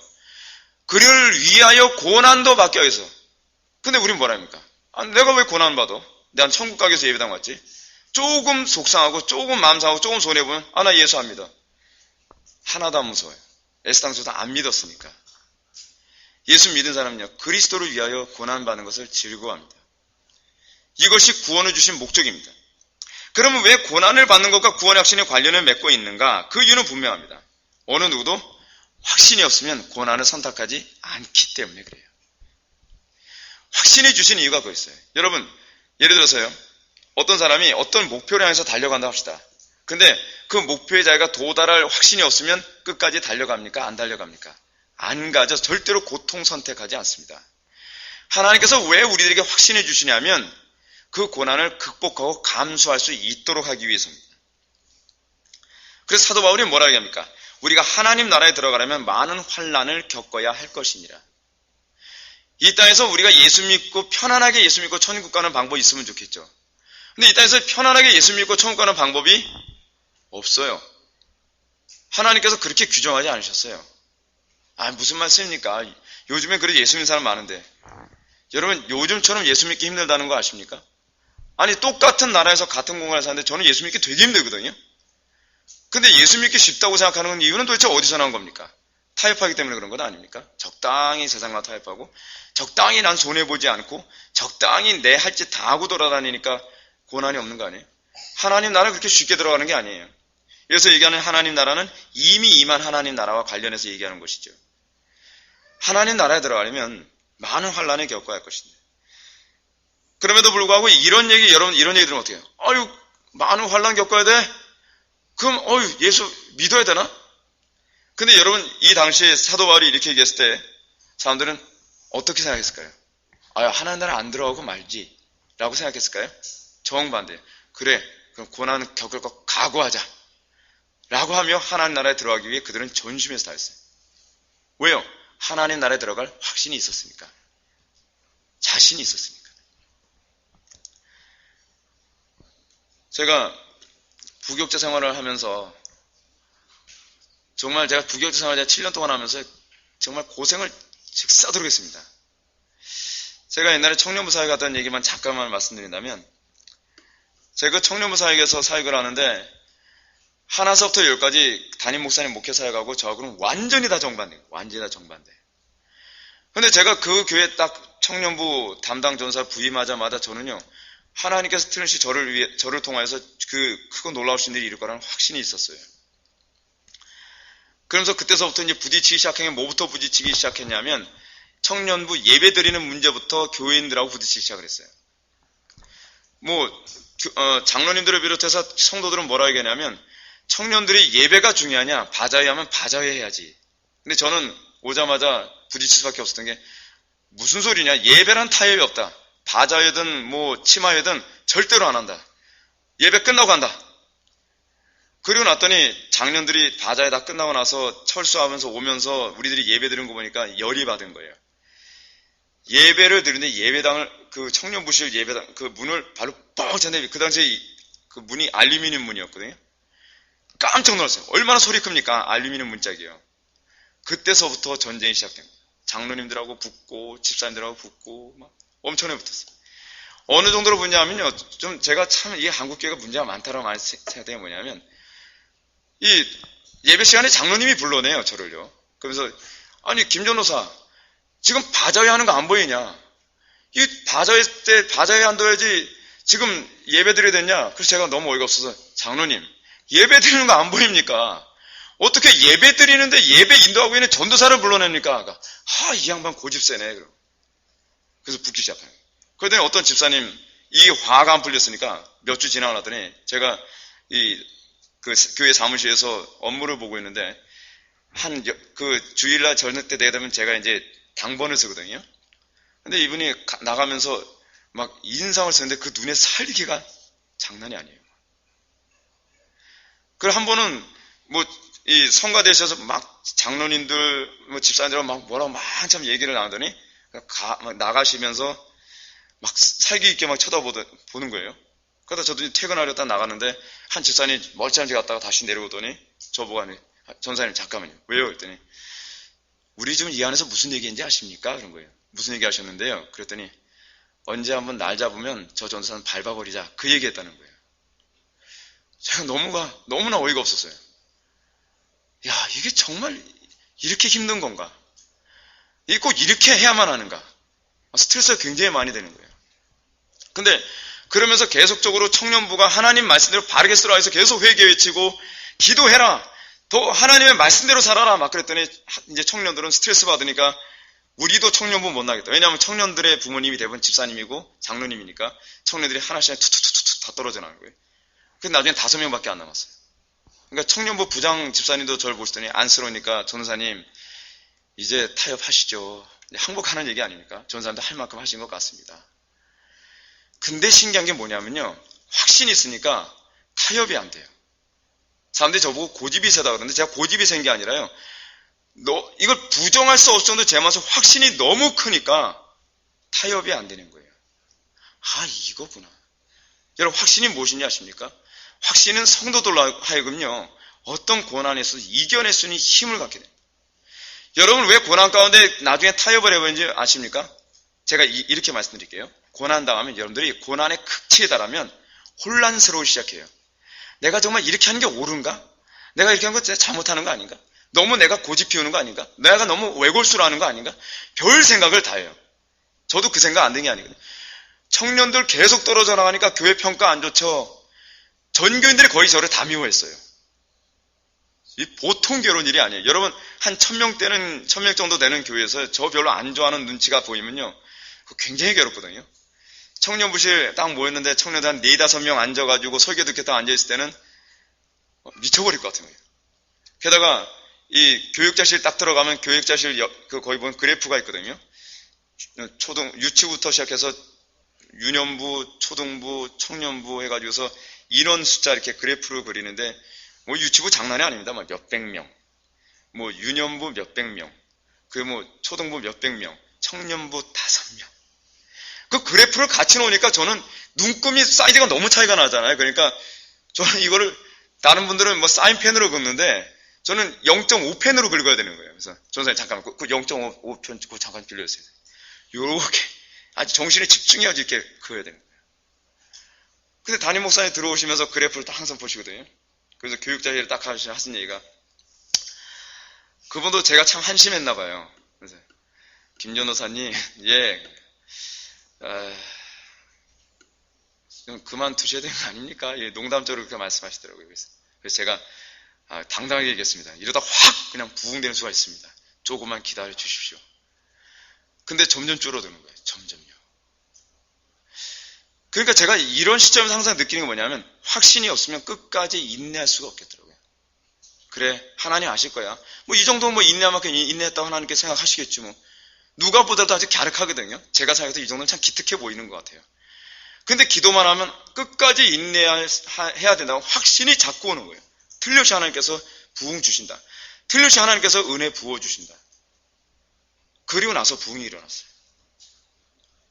확신은요, 제가 이제 내일 설교에서 그 언급할 부분인데 성도의 견인교리를 제가 말씀할 텐데 끝까지 인내할 수 있는 건요, 확신하는 사람은 끝까지 인내합니다. 그래서 여러분, 마태복음 24장에서 무슨 얘기합니까? 끝까지 인내하는 자만 뭐예요? 구원을 얻으리라고 얘기하잖아요. 확신을 가지고 있는 사람만 끝까지 인내합니다. 여러분, 전쟁터에서 군인이 전쟁을 하는데 승리의 확신이 없으면 어떻게 합니까? 항복하는 거예요.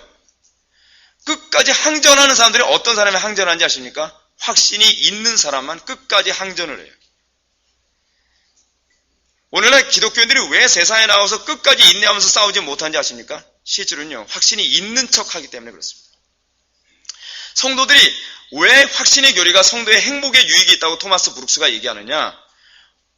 그 지옥 같은 환경에서도요, 정말 제가 그 청년부 사역뿐만 아니라 뭐 중고등부 사역에서 그래서 제가 교회에서 쫓겨난 전적이 한 2-3번 됩니다. 근데 참 감사한 게 뭐냐면 쫓겨나고 나서도 나중에 그 목사님들이 김 전도사 그래서 잘했는데 그러면서 전화하면서 다시 올 생각 없냐 또 그렇게 얘기를 하시는 경우가 많더라고요. 그래서 하나님께서도 그렇게 높여주시면 그 얘기는 무슨 얘기인지 아시죠? 제가 목사님하고 틀어져서 나가는 게 아니라 하나님의 일을 하다 보니까 그 목사님도 저를 계속 붙잡고 있기에는 불편한 존재가 돼버려서 어쩔 수 없이 내보내는 거예요. 내보내고 나서도 아쉬워하시면서 다시 올 생각 없냐고 이렇게 다시 컨택을 요구하실 때 보면 하나님께서 그래도 인정해 주시는구나 라고 하는 걸 제가 느끼게 돼요. 근데 다시는 안 가죠. 너무 괴로웠으니까. 인내하기 너무 힘드니까. 근데 고난의 극치에 있는 상황에서도요, 기도하는 가운데 확신이 오잖아요. 지상에서 누리는 천국이에요. 기도하는 시간이 제일 행복해요. 그때는요. 그래서 여러분 찬송가 가사도 그 가사 있잖아요. 내 기도하는 그 시간, 그때가 가장 기쁘다. 어쩐데 가장 기쁜지 아십니까? 고난 당하는 가운데 기도할 때예요. 그때만 주님의 위로가 있으니까 그때만 살 것 같아요. 그러면 그 힘을 가지고 다시 세상에 도전하는 거예요. 다시. 우리의 신앙 선배들이 그렇게 살면서 세상을 변화시키면서 사는 거예요. 이것이 성도에게 하나님께 확신이라고 하는 것을 주시는 이유입니다. 이런 논리가 이제 로마서 1장 5절 말씀 봅시다. 그로 말미암아 우리가 은혜와 사도의 직분을 받아 그 이름을 인하여 모든 이방 중에 믿어 순종케 하나니라는 구절이 나타나는데, 로마서 1장 5절에서요. 사도 바울은 로마서 1장 5절에서도 뭘 얘기하냐면 은혜는 뭐라고요? 은혜 이퀄 구원이라 했죠. 사도 바울은 은혜고 구원이라는 개념으로 이해했다 그러지 않습니까? 은혜, 다시 한번 구원과 사도의 직분을 하나로 봐요. 구원의 소명과 직결시키고 있는 것입니다. 그 소명을 좀 더 구체적으로 이방인들로 하여금 믿어 순종케 하기 위해서 내가 구원이 주어졌다. 여기서 소위 소명을 좀 더 구체한 거죠. 내 소명은 1차적인 소명이 뭐예요? 하나님 영광을 위하는 거예요. 근데 그걸 좀 더 구체화되면 어떻게 해요? 이방인들에게 복음을 전하는 자로 부름받은 거예요. 이제 그건 소명이 구체화지 특별한 사람만 소명자가 아니에요. 예수 믿은 모든 사람이 다 소명자예요. 하나님 영광을 위하는 소명자. 그런데 그 확신을 사도는 천국과 직결해서 언급하지 않고 도리어 자신이 극심한 고난을 당하면서도 감당해야 될 소명과 직결해서 얘기하고 있어요. 그렇기 때문에 구원과 소명을 항상 직결해서 연결하고 있기 때문에 디모데후서 4장 10절에서 뭘 얘기하는 데마가 소명을 버린 문제를 그가 구원받지 않음과 관련해서 사도 바울이 얘기해요. 굉장히 중요한 문제예요. 그래서 데마는 어떻습니까? 자기가 사역을 하는 동안에는 사도 바울이 그가 정말 신앙이 좋다는 것을 인정했지만 데마는 이 세상을 사랑하여 나를 버리고 데살로니가를 갔고 라고 얘기함으로써 그가 구원받지 않은 존재임을 이미 입증됐다라고 사도 바울이 얘기하고 있습니다. 반대로 사도 바울은 자기 자신에 대해서는 이렇게 얘기합니다. 사도 바울이 죽음을 앞두고서요, 자기의 구원의 확신을 죽음을 앞둔 상황에서 확신하는 부분이 있어요. 여러분들이 잘 알고 있는 것처럼 데살로니가 후서는 사도 바울이 죽음을 앞두고서 기록된 부분 아닙니까? 근데 이렇게 고백을 합니다. 나는 선한 싸움을 싸우고 나의 달려갈 길을 마치고 믿음을 지켰으니. 사도 바울은 한 번 믿으면 끝났다라고 보는 것이 아니라 믿음은 끊임없이 지키는 개념으로 이해하고 있다는 거예요. 그래서 뭐라고 얘기해요? 나 구원의 확신이 있다라는 말을 이런 식으로 표현하고 있어요. 나는 선한 싸움을 싸우고 나의 달려갈 길을 마치고 믿음을 지켰다는 거예요. 한마디로 이걸 요약하면 나 소명에 끝까지 충실한 삶을 살았다라고. 구원의 확신과 뭐가 같이 가요? 소명이 같이 가는 거예요.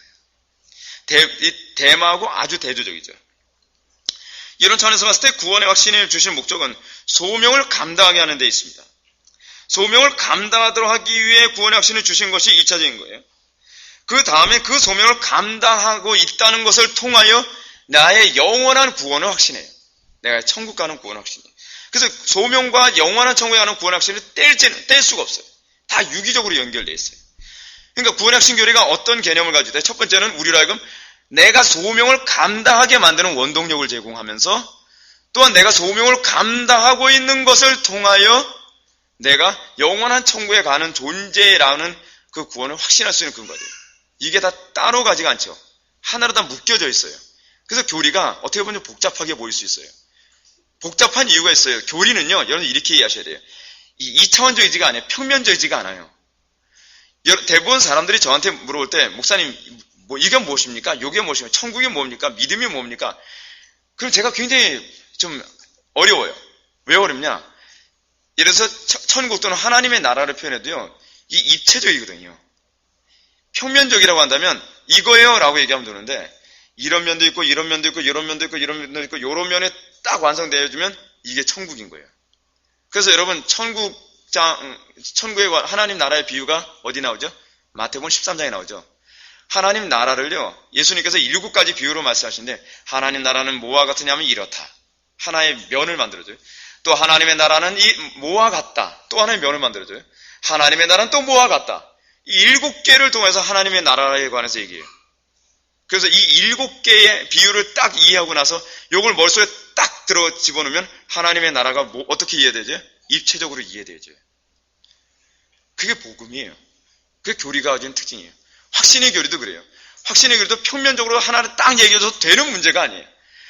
이 확신의 교리도요, 이런 면이 있고, 이런 면이 있고, 이런 면도 있고, 이런 면이 있는데, 이런 면들을 같이 다 이해해서, 그래서 묵상이 필요한 거예요. 머릿속에 종합하는 묵상이 필요해요. 이거를 다 종합해서 묵상하고 딱 하고 나면, 확신의 교리가 입체적으로 보여요. 아, 확신이란 이런 것이구나. 하나로 딱 얘기하는 그런 문제가 아니구나. 이렇게 이해되어지는 것입니다. 믿음도 그렇고요. 다 그렇습니다. 그래서 항상 여러분들이 오늘 이 설교에서 정리해야 될 부분이 뭐냐면, 소명 감당은 곧 구원의 강화이고 소명은 곧 내가 구원받은 자의 특징이라는 것을 끊임없이 잊지 말아야만 한다는 것입니다. 그럼 우리가 이 시점에서 가져야 될 의문이 있습니다. 그것은 구원의 확신이 어떻게 성도들 알고 소명을 감당하게 하는가? 제가 오늘 얘기하고자 하는 핵심의 하이라이트가 여기 있습니다. 그것은 바로 승리를 확신케 하는 것입니다. 승리를 확신케 하는 것. 구원의 확신은 성도가 현재의 삶 속에서 수많은 어려움과 두려움과 난관 속에서도 하나님의 함께 하심과 승리를 확신하게 합니다. 이 확신으로 말미암아 성도는 소명을 감당하는데 두려움을 극복하게 됩니다. 또 극심한 난관 속에서도 낙심하지 않고 도전하게 됩니다. 만약 성도가 확신을 상실해야 된다면 소명을 감당하는 데서 두려워 떨며 극심한 낙심과 절망에 빠지게 될 것입니다. 이런 상태에서 성도가 하나님으로부터 소명을 제대로 이런 상태에서 하나님의 그 소명을 제대로 감당할 수 없죠. 동시에 구원받은 하나님의 백성됨도 제대로 나타나지 않습니다. 그래서 결국 성도는 세상에서 어떤 존재로 나타나냐면, 여러분, 구원은 받았는데 확신이 안 여러분, 구원을 받아서 확신이 없을 수도 있다 그랬죠. 근데 구원은 받았는데 확신이 없으면 그 성도들은 어떤 상태냐면 세상에서 무능한 성도가 돼요. 그냥 착하기만 한. 그렇다고 해서 세상을 이길 능력도 없는 그런 무능한 상태. 확신이 없으면 성도는 강력한 삶을 살 수가 없습니다. 여러분, 일반은총에서도 어떻습니까? 여러분, 세상적으로 봤을 때 어떤 사람이 강합니까? 확신을 가지고 있는 사람이 강하죠. 예. 나폴레옹이 예를 들어서 전쟁을 하러 나갑니다. 근데 여러분, 그 히말라야 산맥을 넘은 유명한 그 장군이 2명 있죠? 나폴레옹하고 누구예요? 한니발입니다. 근데 한니발이나 나폴레옹 같은 사람이 이 엄청난, 여러분, 뭐 나폴레옹은 제가 잘 모르니까 좀 적고서라도 한니발에 대한 책은 제가 읽었으니까 한니발에 관한 얘기를 한다면, 여러분, 한니발이요, 코끼리 떼를 몰고서 히말라야 산맥을 넘었다고 생각해 보십시오. 대단한 카리스마 아닙니까? 대단한 카리스마예요. 히말라야 산맥이 막 빙판도 있고 그래서 막 미끄러져서 떨어져 죽은 코끼리만 해도 엄청나다는 거예요. 근데 한니발이 히말라야 산맥을 넘고서 이탈리아를 공격할 수 있었던 근거는 뭐냐면 확신이 너무 강했기 때문이에요.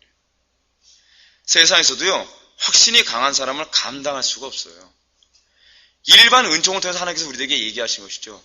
확신이 강한 사람은요, 절대로 전장에서 뒤로 물러서는 법이 없습니다. 확신이 강한 사람은 무조건 돌고 앞으로입니다. 그래서 역사적인 인물 중에서 확신이 흐리멍덩한 사람 봤습니까? 왜 그리스도인이 교회 사는 항상 강했는가? 그들은 죽음 앞에서도 확신이 흔들리지 않았던 사람들이에요. 그들은 어떤 고난과 난관과 도무지 불가능해 보이는 상황에서도 확신이 흔들리지 않는 사람이었어요. 하나님께서 저에게 매번 부교육자 생활, 제가 7년을 부교육자 생활했는데, 제가 부교육자 생활할 때마다 하나님께 제가 탄식을 했던 게 있어요. 하나님, 좀 제대로 된 교회를 좀 보내주십시오. 제가 가는 곳마다 그 교회가 거의 초토화 수준이었어요. 어느 교회를 딱 갔더니 그 교회는 애들이 고만고만 아이들 몇 명 모였는데, 전도사님 새로 왔다 해도 신경도 안 쓰는 애들. 또 어느 교회 갔더니 그 교회도 이제 제가 주로 중고등부를 많이 했는데 거기도 아주 형편없고. 근데 딱 가게 되면 거의 절망스럽거든요. 다들 하는 소리가 이제 교사들하고 먼저 얘기를 하죠. 중고등부 그동안 어떻게 했습니까? 그러면 시큰둥한 표정으로 얘기합니다. 뭐 전사님들 많이 왔다 가셨는데요, 학을 띄고 다 갔어요. 완전 맥 빠지는 소리만 그렇게 합니다. 네, 알겠습니다. 그리고 집으로 돌아와서 그때서부터 기도에 매진하기 시작합니다.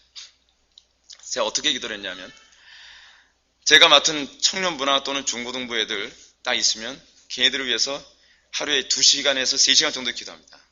일주일 내내. 그래서 그날 되면 하나님 오늘 깨뜨리시오. 근데 확신이 너무 크니까 뒤로 물러설 마음이 전혀, 애들한테 맞춰줄 마음이 없는 거예요. 니네들이 내 스타일로 따라와. 난 니네들 스타일에 맞춰줄 의향이 없어요. 근데 그날 안 깨진단 말이에요. 그럼 안 깨져. 그럼 오늘 4시간, 일주일 내내 4시간씩 기도하는 거예요. 그리고 나서 설교를 하는 거예요. 그럼 뭔가 이게 미동이 보여요. 그럼 될 것 같아요. 그래도 안 되면 그냥 매일 철회하는 거예요. 그냥 매일 철회. 밤새도록 기도하는 거예요. 그리고 나서 설교하면 애들이 막 깨집니다. 그래서 아이들이 기존의 전사님은 자기네들한테 맞춰줬는데 이젠 얘네들이 제 스타일로 와가지고서 맨날 기도하는 애들이 어느 정도냐면요, 학교에서 수업 끝나면 집으로 안 가고 가방 들고 와서 예배당 와서 가방 내려놓고 기도하고 가요. 아이들이 전혀 그러던 아이들이 아니었는데 완전히 생활 자체가 다 바뀌는 거예요. 근데 어떻게 그 일이 가능하냐? 짧게는 2주 만에 그렇게 효부가 본 적이 있는데요, 길게는 막 8개월까지 앉아 있어요. 그러니까 몸이 완전히 다 망가져요. 너무 애를 쓰니까. 근데 확신이 너무 강하니까 아무리 쟤들이 안 변해도 제 스타일을 바꿀 수가 없는 거예요. 나중엔 걔네들이 내 스타일로 다 바뀌어가는 거예요. 그래서 제가 알게 된 거예요. 확신이 있어야만 세상을 변화시킨다. 오늘날 이 시대 기독교인들이 왜 세상을 변화시키기보다는 세상이 교회에 와서 세상이 교회 안에 들어오냐? 왜 교회가 세상을 따라야 바쁘냐? 그 이유는 여기 있어요. 복음에 대한 확신이 없는 거예요. 복음에 대한 확신이 있다면 우리가 왜 세상을 따라갑니까? 세상의 프로그램을 왜 따라갑니까? 왜 세상의 교육 방식을 따라갑니까? 여러분, 성경만큼 확신한 게 어디 있습니까? 근데 우리는 왜 성경을 가지고서 세상 사람들한테 얘기하기 두려워합니까? 우리는 왜 성경의 방식으로 교회, 우리 토양인데 왜 교회 안에서도 성경의 방법으로 사람들을 가르치고 그렇게 살라고 얘기하는 것을 왜 두려워합니까? 확신이 없기 때문에 그렇습니다. 확신은 그래서요, 놀라운 것인데 고난 가운데서도 기뻐할 수 있게 합니다. 확신은 고난 가운데서 천국을 맛보게 합니다. 자, 대표적인 예를 한번 들어봅시다. 그때는 몇천 년 전, 그의 나이 15살. 누구 같습니까? 다윗입니다. 다윗의 나이 15살 때 그는 골리앗이라고 하는 아주 숙명적인 한 인물을 만납니다. 많은 사람들이 골리앗 앞에서 벌벌 떨고 있습니다. 골리앗의 키가 대략 어떤 사람 얘기하면 거의 3m 정도 됐다 그러죠. 실제로 그 정도 된지는 모르겠지만 엄청난 키에 어렸을 때서부터 전사였고 갑옷을 입고 칼 길이만 하다도 자기 키보다 더 큰, 그러니까 일반 사람들 키보다 더 큰 칼을 들고서 호령을 합니다. 여러분, 그 골리앗하고 싸울 엄두가 나겠습니까? 골리앗이 여호와의 군대인 이스라엘을 모욕해도 아무도 대답 안 할 줄 모릅니다. 모두가 다 두려워 떨고 있습니다. 그들은 지옥 가운데 있습니다. 괴로워서 견딜 수가 없습니다. 그러던 중에 15살짜리 소년 다윗이 와서 그가 이렇게 얘기합니다. 사울 왕이 가서요, 내가 저 블레셋 사람과 싸우기를 요청하니까 사울 왕이 이렇게 얘기하죠. 내가 가서 저 블레셋 사람과 싸울 수 없으리니 너는 소년이요 그는 어려서부터 용사입니다. 확신이 없는 존재입니다. 여러분, 사울이 확신을 잃었을 때 그의 모습은 어떻습니까? 그의 삶이 천국입니까? 지옥입니다. 전장 자체가 지옥이에요. 내가 왜 지금 여기 있어야만 하는가? 근데 다윗 보십시오. 15살짜리 아이가 지옥과 같은 전장터에서 그 골리앗과 싸워야 되는 그 입장에 서 있는 그가 이렇게 고백합니다. 다윗이 사울에게 말하되 주의 종이 아버지의 양을 지킬 때 사자나 곰이 와서 양떼에서 새끼를 물어가며 내가 따라가서 그것을 치고 그 입에서 새끼를 건져내었고 그것이 일어나 나를 해하고자 하면 내가 그 수염을 잡고 그것을 쳐 죽였나이다. 얼마나 확신에 차 있습니까? 주의 종이 사자와 곰도 쳤은즉 살아계시는 하나님의 군대를 모욕한 이 할례받지 않은 블레셋 사람이니까 그가 그 짐승이 하나와 같이 되리이다. 얼마나 확신이 가득합니까? 그는 두려움이란 걸 전혀 모르겠습니다. 그는 지금 지옥과 같은 환경에서 천국을 누리고 있는 것입니다. 확신, 지상에서 누리는 천국 과장법이 아닙니다. 다윗은 실제로 전장터에서, 그 끔찍한 전장터에서 모든 사람들이 공포와 두려움에 떨고 있는 그곳에서 그는 혼자서 천국을 맛보고 있는 것입니다. 이것은 사울과 아주 대조적입니다. 사울은 그 골리앗을 보면서 감히 두려워하여 그 앞에 도망하였다라고 합니다. 확신이 없고, 확신이 있고 없음의 차이가 이렇게 극단적인 차이를 보여줍니다. 확신을 상실한 사울은 과거의 담대함과 용맹함을 다 잃어버리고 그 다리는 녹아버리고 말았습니다. 그러나 다윗, 15살밖에 되지 않은 다윗은 그 그리스도 안에서, 하나님 안에서의 확신이 있었기 때문에 어떤 상황에서도 다윗은 지상에서 누리는 천국을 맛볼 수 있었던 것입니다. 그러나 반대로 다윗이 범죄에 빠졌을 때 보십시오. 다윗이 자기 소명에 충실하지 않을 때를 보십시오. 모든 군대들이 전장터에 나가서 전쟁을 하러 나가는데 다윗은 편하게 왕궁에 쉬면서 우리아 아내 밧세바를 데려다가 간음을 하자 그에게는 확신이라는 게 없어집니다. 죄와 확신이 같이 갈 수 없습니다. 아시겠습니까, 여러분? 흐리멍덩하게 세상적으로 살아가면서 확신을 가질 수는 없어요. 왜냐하면 성령께서 그런 사람에게 확신을 주시지 않으시니까요. 다윗이 자기 소명에 충실하지 않을 때도 확신이 없던 것만이 아니라 죄 가운데 죄와 짝하여 사는 가운데서 확신은 주어지지 않습니다. 다윗이 소명을 등한시하고 우리아의 아내 밧세바를 데려다가 죄 가운데 있을 때에 그는 모든 확신을 다 잃어버리고 말았습니다. 확신을 잃어버리자 자기가 언제 지상에서 누리는 천국을 누렸는지를 새카맣게 잊어버리고 맙니다. 다윗이 시편에서 이렇게 고백합니다. 나를 주님 앞에서 쫓아내지 마시며 주의 성령을 내게서 거두지 마소서. 주의 구원의 즐거움을 내게 회복시켜 주시고 자완하는 심령을 주사 나를 붙드소서. 다윗은 지금 두려워 떨고 있습니다. 다윗은 지상에서 누리는 천국이 무엇인지를 이제 느끼지 못하고 있습니다. 소명을 망각하고 죄악 가운데 빠지면서 그에게는 이전과 같은 담대함이나 기쁨은 사라진 지 오래되고 말았습니다. 제가 말씀드렸죠. 소명에 대한 왜곡. 여러분, 제가 지금 생각해보면 그렇습니다. 제가 전사 생활 7년을 하면서 육신적으로는 거의 지옥 같았습니다. 너무 힘들었어요. 어느 정도로 힘들었냐면 제가 청년부 사역을 했을 때 청년들 제가 어떻게 기도 생활을 했는지 모릅니다. 청년부 사역을 하다가 청년들이 막 청년부가 막 부흥이 되는 것 같다가 갑자기 딱 침체되어진 때가 있었어요. 그때가 한 12월 달쯤 됐던 때거든요. 12월 달 때면 여름입니까? 겨울입니까? 겨울이죠.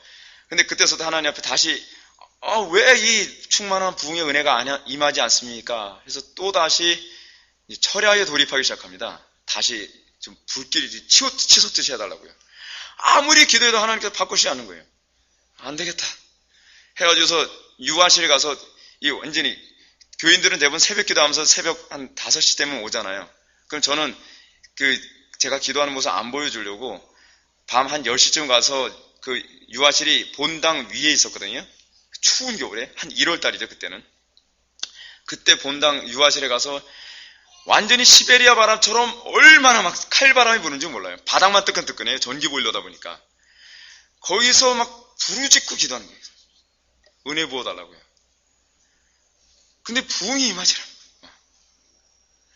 그러니까 그 어려운 가운데서 제가 이거 막 극복하면서 그러면서 다시 막 회복되고 그랬거든요. 나중에는 너무 몸이 체력이 진해지니까 10분을 기도해도 몸이 감당을 못 하겠는 거예요. 그러니까 저는 남들 새벽기도 올 때쯤 되면 저는 퇴근하고 그 사람들 새벽기도 하러 오고 뭐 이런 괴상한 분위기가 되는 거예요. 그러니까 그때 당시에는 너무 힘들고 괴로우니까 어떤 면에서는 지옥 같았는데 지금 뒤돌아보면요. 그때만은 낭만이 가득했던 때예요. 저희는 천국이었어요. 하나님과 함께하는 삶이 어찌나 행복했는지, 하나님과 동의하는 삶이 어찌나 즐거웠는지. 그러니까 고난을 당하더라도 그때가 좋은 거예요. 육신적으로 소명을 좀 등한시하면서 육신적으로 편안하게 사는 거냐? 기쁨이 없어요. 만족이 없어요. 여러분들 정말 확신에 가득한 삶을 살기 원하십니까? 소명에 충실한 삶을 사십시오.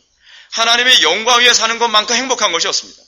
하나님의 영광 위에 죽도록 충성하는 것만큼 성도에게 최고의 행복은 없습니다. 그래서 우리의 신앙생활은 그래서 고난당하는 것도 선택할 수 있었던 거예요. 왜요? 그것만큼 행복한 것이 없기 때문에 그렇습니다. 다윗이 소명을 잃었을 때 그는 확신도 잃고 지상에서 누리는 천국의 삶도 잃어버려 말았습니다. 그렇습니다. 구원의 확신이 1차적으로 목표로 하는 것은 장래의 천국에 가느냐 가지 못하느냐를 확신하는 문제가 아닙니다. 이 땅에서 하나님이 그의 백성들에게 주신 소명을 담대하고 강력하게 감당할 수 있게 하는 데 있습니다. 그리고 이렇게 하나님으로부터 주신 소명을 잘 감당하게 됨으로써 영원한 천국의 백성으로 살아가는 차원 높은 이 삶이 그들에게 찾아오게 되는 것입니다. 이렇게 소명을 감당하는 것과 구원의 확신이 이런 식으로 연결되어 있기 때문에 바울은 데마가 자기 소명을 버리고 세상을 사랑하여 세상으로 간 것에 관하여 그가 구원받지 못함과 관련하여 이야기한 이유가 바로 거기에 있습니다. 세상과 짝하여 사는 것과 구원을 여러분 연결시켜서 이해할 수가 없어요. 왜요? 이건 연합의 교리와 관련을 맺고 있기 때문에 그렇습니다. 확신이 이렇게 세상을 살아가면서 성도들 하여금 담대함과 적극적인 확신을 제공하도록 하기 위해 주어진 것이므로 확신은 성도가 임종을 맞이할 때도 자신의 구원에 대하여 두려움 없이 담대하도록 만듭니다. 그 임종과 확신이 어떤 관련을 맺고 있는가를 토마스 브룩스의 말을 한번 들어보겠습니다. 확신은 사람으로 하여금 죽는 날을 사모하고 고대하게 만듭니다. 확신이 참 독특하죠. 죽는 날을 사모하고 고대하게 만든대요. 확신은 사람으로 하여금 두려움 중에서도 가장 큰 두려움인 죽음에 대해서 미소를 짓게 만듭니다.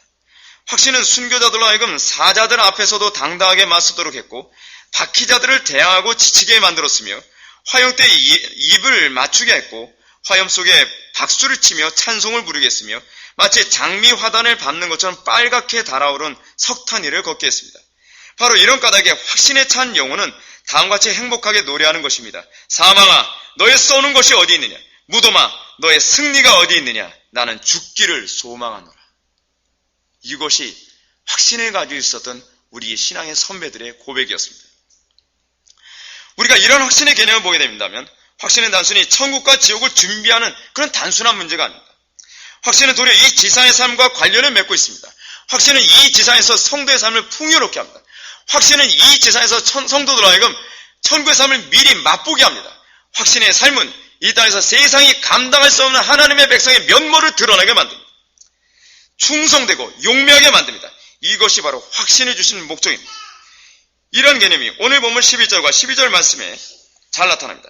내가 이 복음을 위하여 선포자와 사도와 교사로 세우심을 입었노라. 이로 말미암아 내가 또 이 고난을 받되 부끄러워하지 아니함은 내가 믿는 자들을 내가 알고 또한 내가 의탁한 것을 그날까지 그가 능히 지키실 줄을 확신함이라.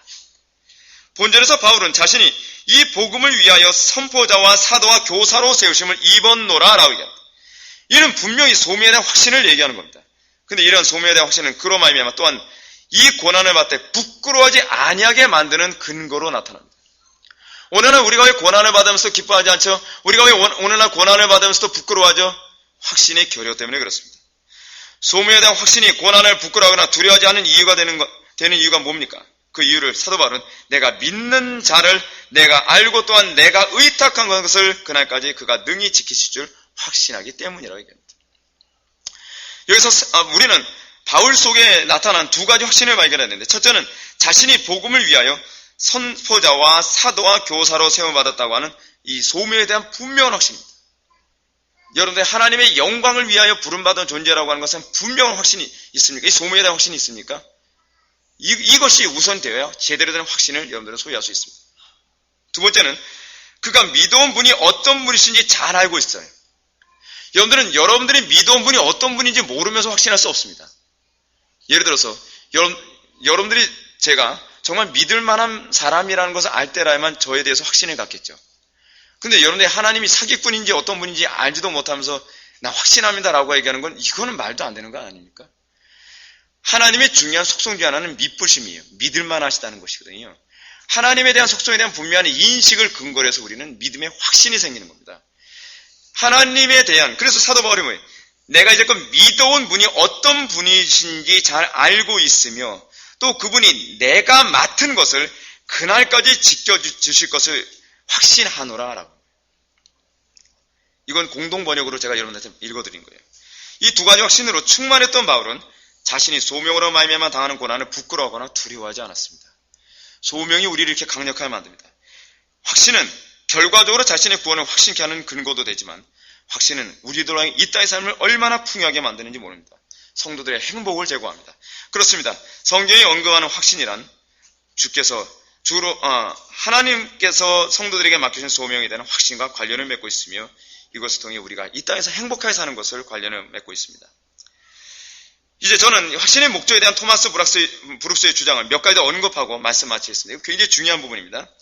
토마스 브룩스는 확신의 목적을 다양하게 언급합니다. 첫째는 확신은 이 땅에서 천국을 살게 하는 데 있다는 것입니다. 브룩스는 말하기를 확신이 없게 되면 이 땅에서도 천국을 소유할 수 있게 됩니다.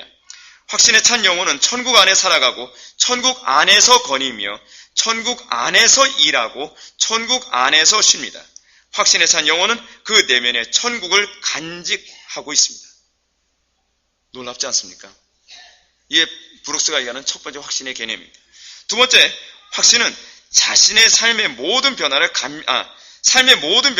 감미롭게 받아들이게 한다는 것입니다. 어떤 것인가?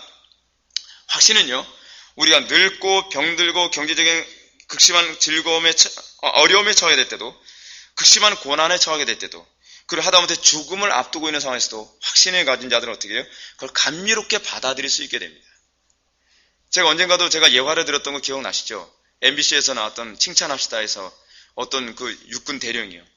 육군 대령이 군부대에서 병사들과 지뢰밭 있는데 순찰하다가 병사들이 지뢰밭에 들어가니까 그 병사들을 구출하기 위해서 들어갔다가 그만 그 육군 대령이 발목질을 밟아서 발목이 잘려버리고 말았습니다. 병사들 위해서 희생을 한 거예요.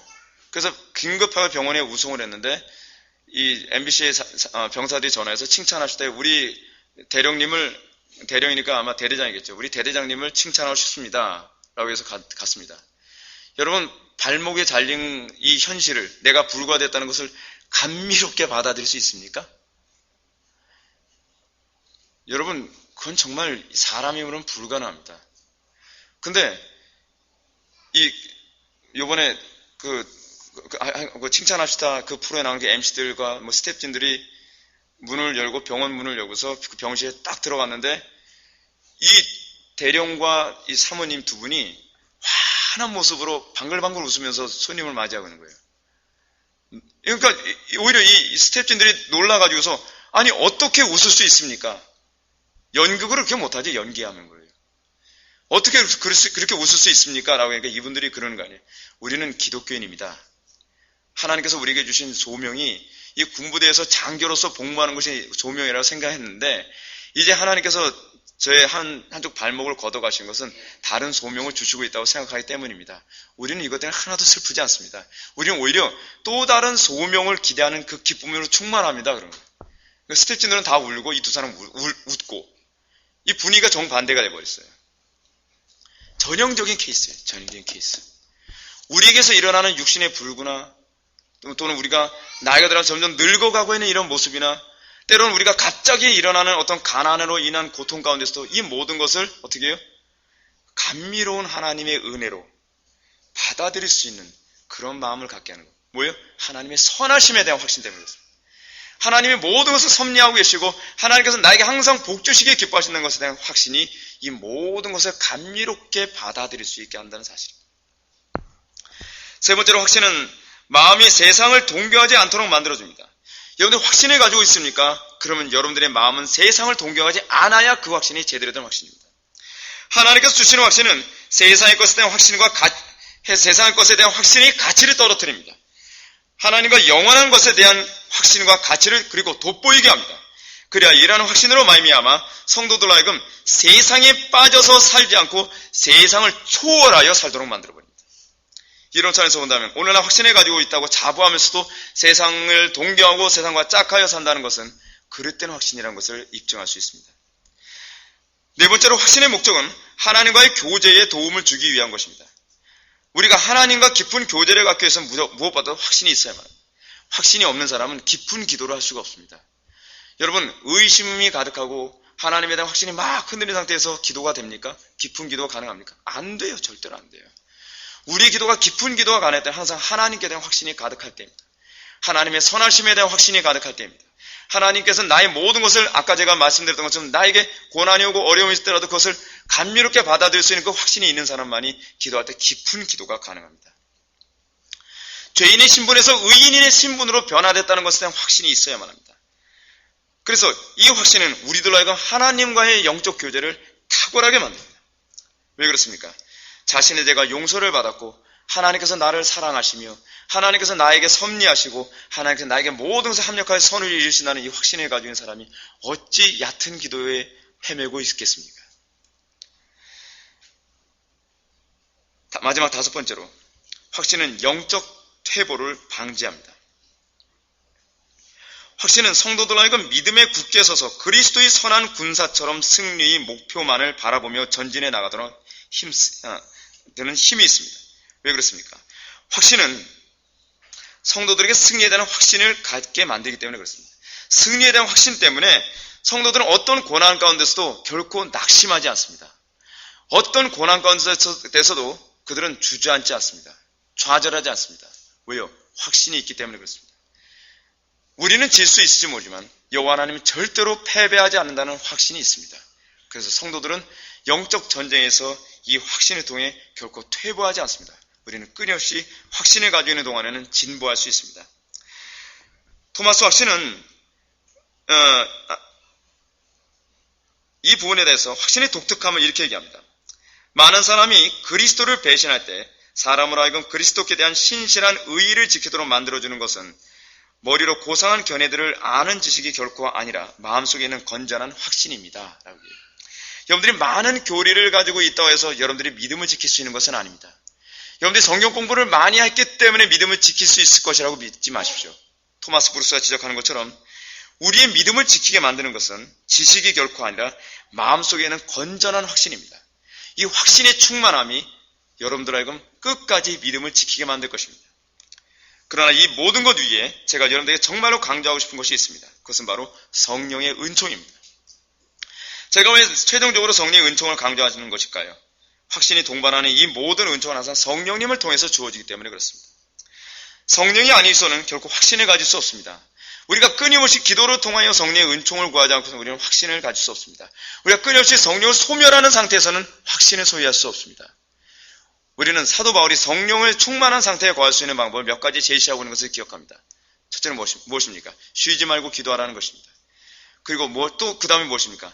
말씀을 소멸하지 말라는 것입니다. 그리고 또 하나 무엇입니까? 성령을 근심케 하지 말라는 것입니다. 우리가 끊임없이 죄를 지는 것은 성령을 근심케 하는 것입니다. 이건 성령을 소멸하는 또 다른 방식입니다.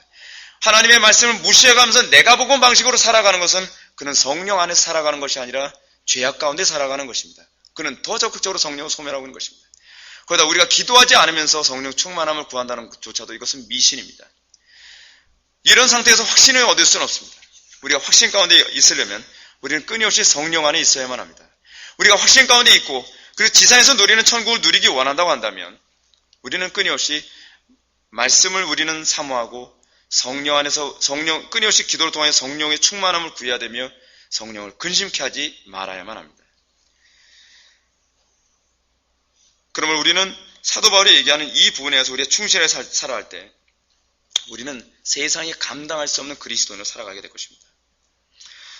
그리고 우리가 소명에 충실하게 살아가는 것, 하나 더 추가를 제가 빼먹었는데 하나 더 추가한다면 소명에 충실하게 살아가는 것이 우리로 하여금 충만한 확신 가운데 살아갈 수 있는 유일한 길입니다.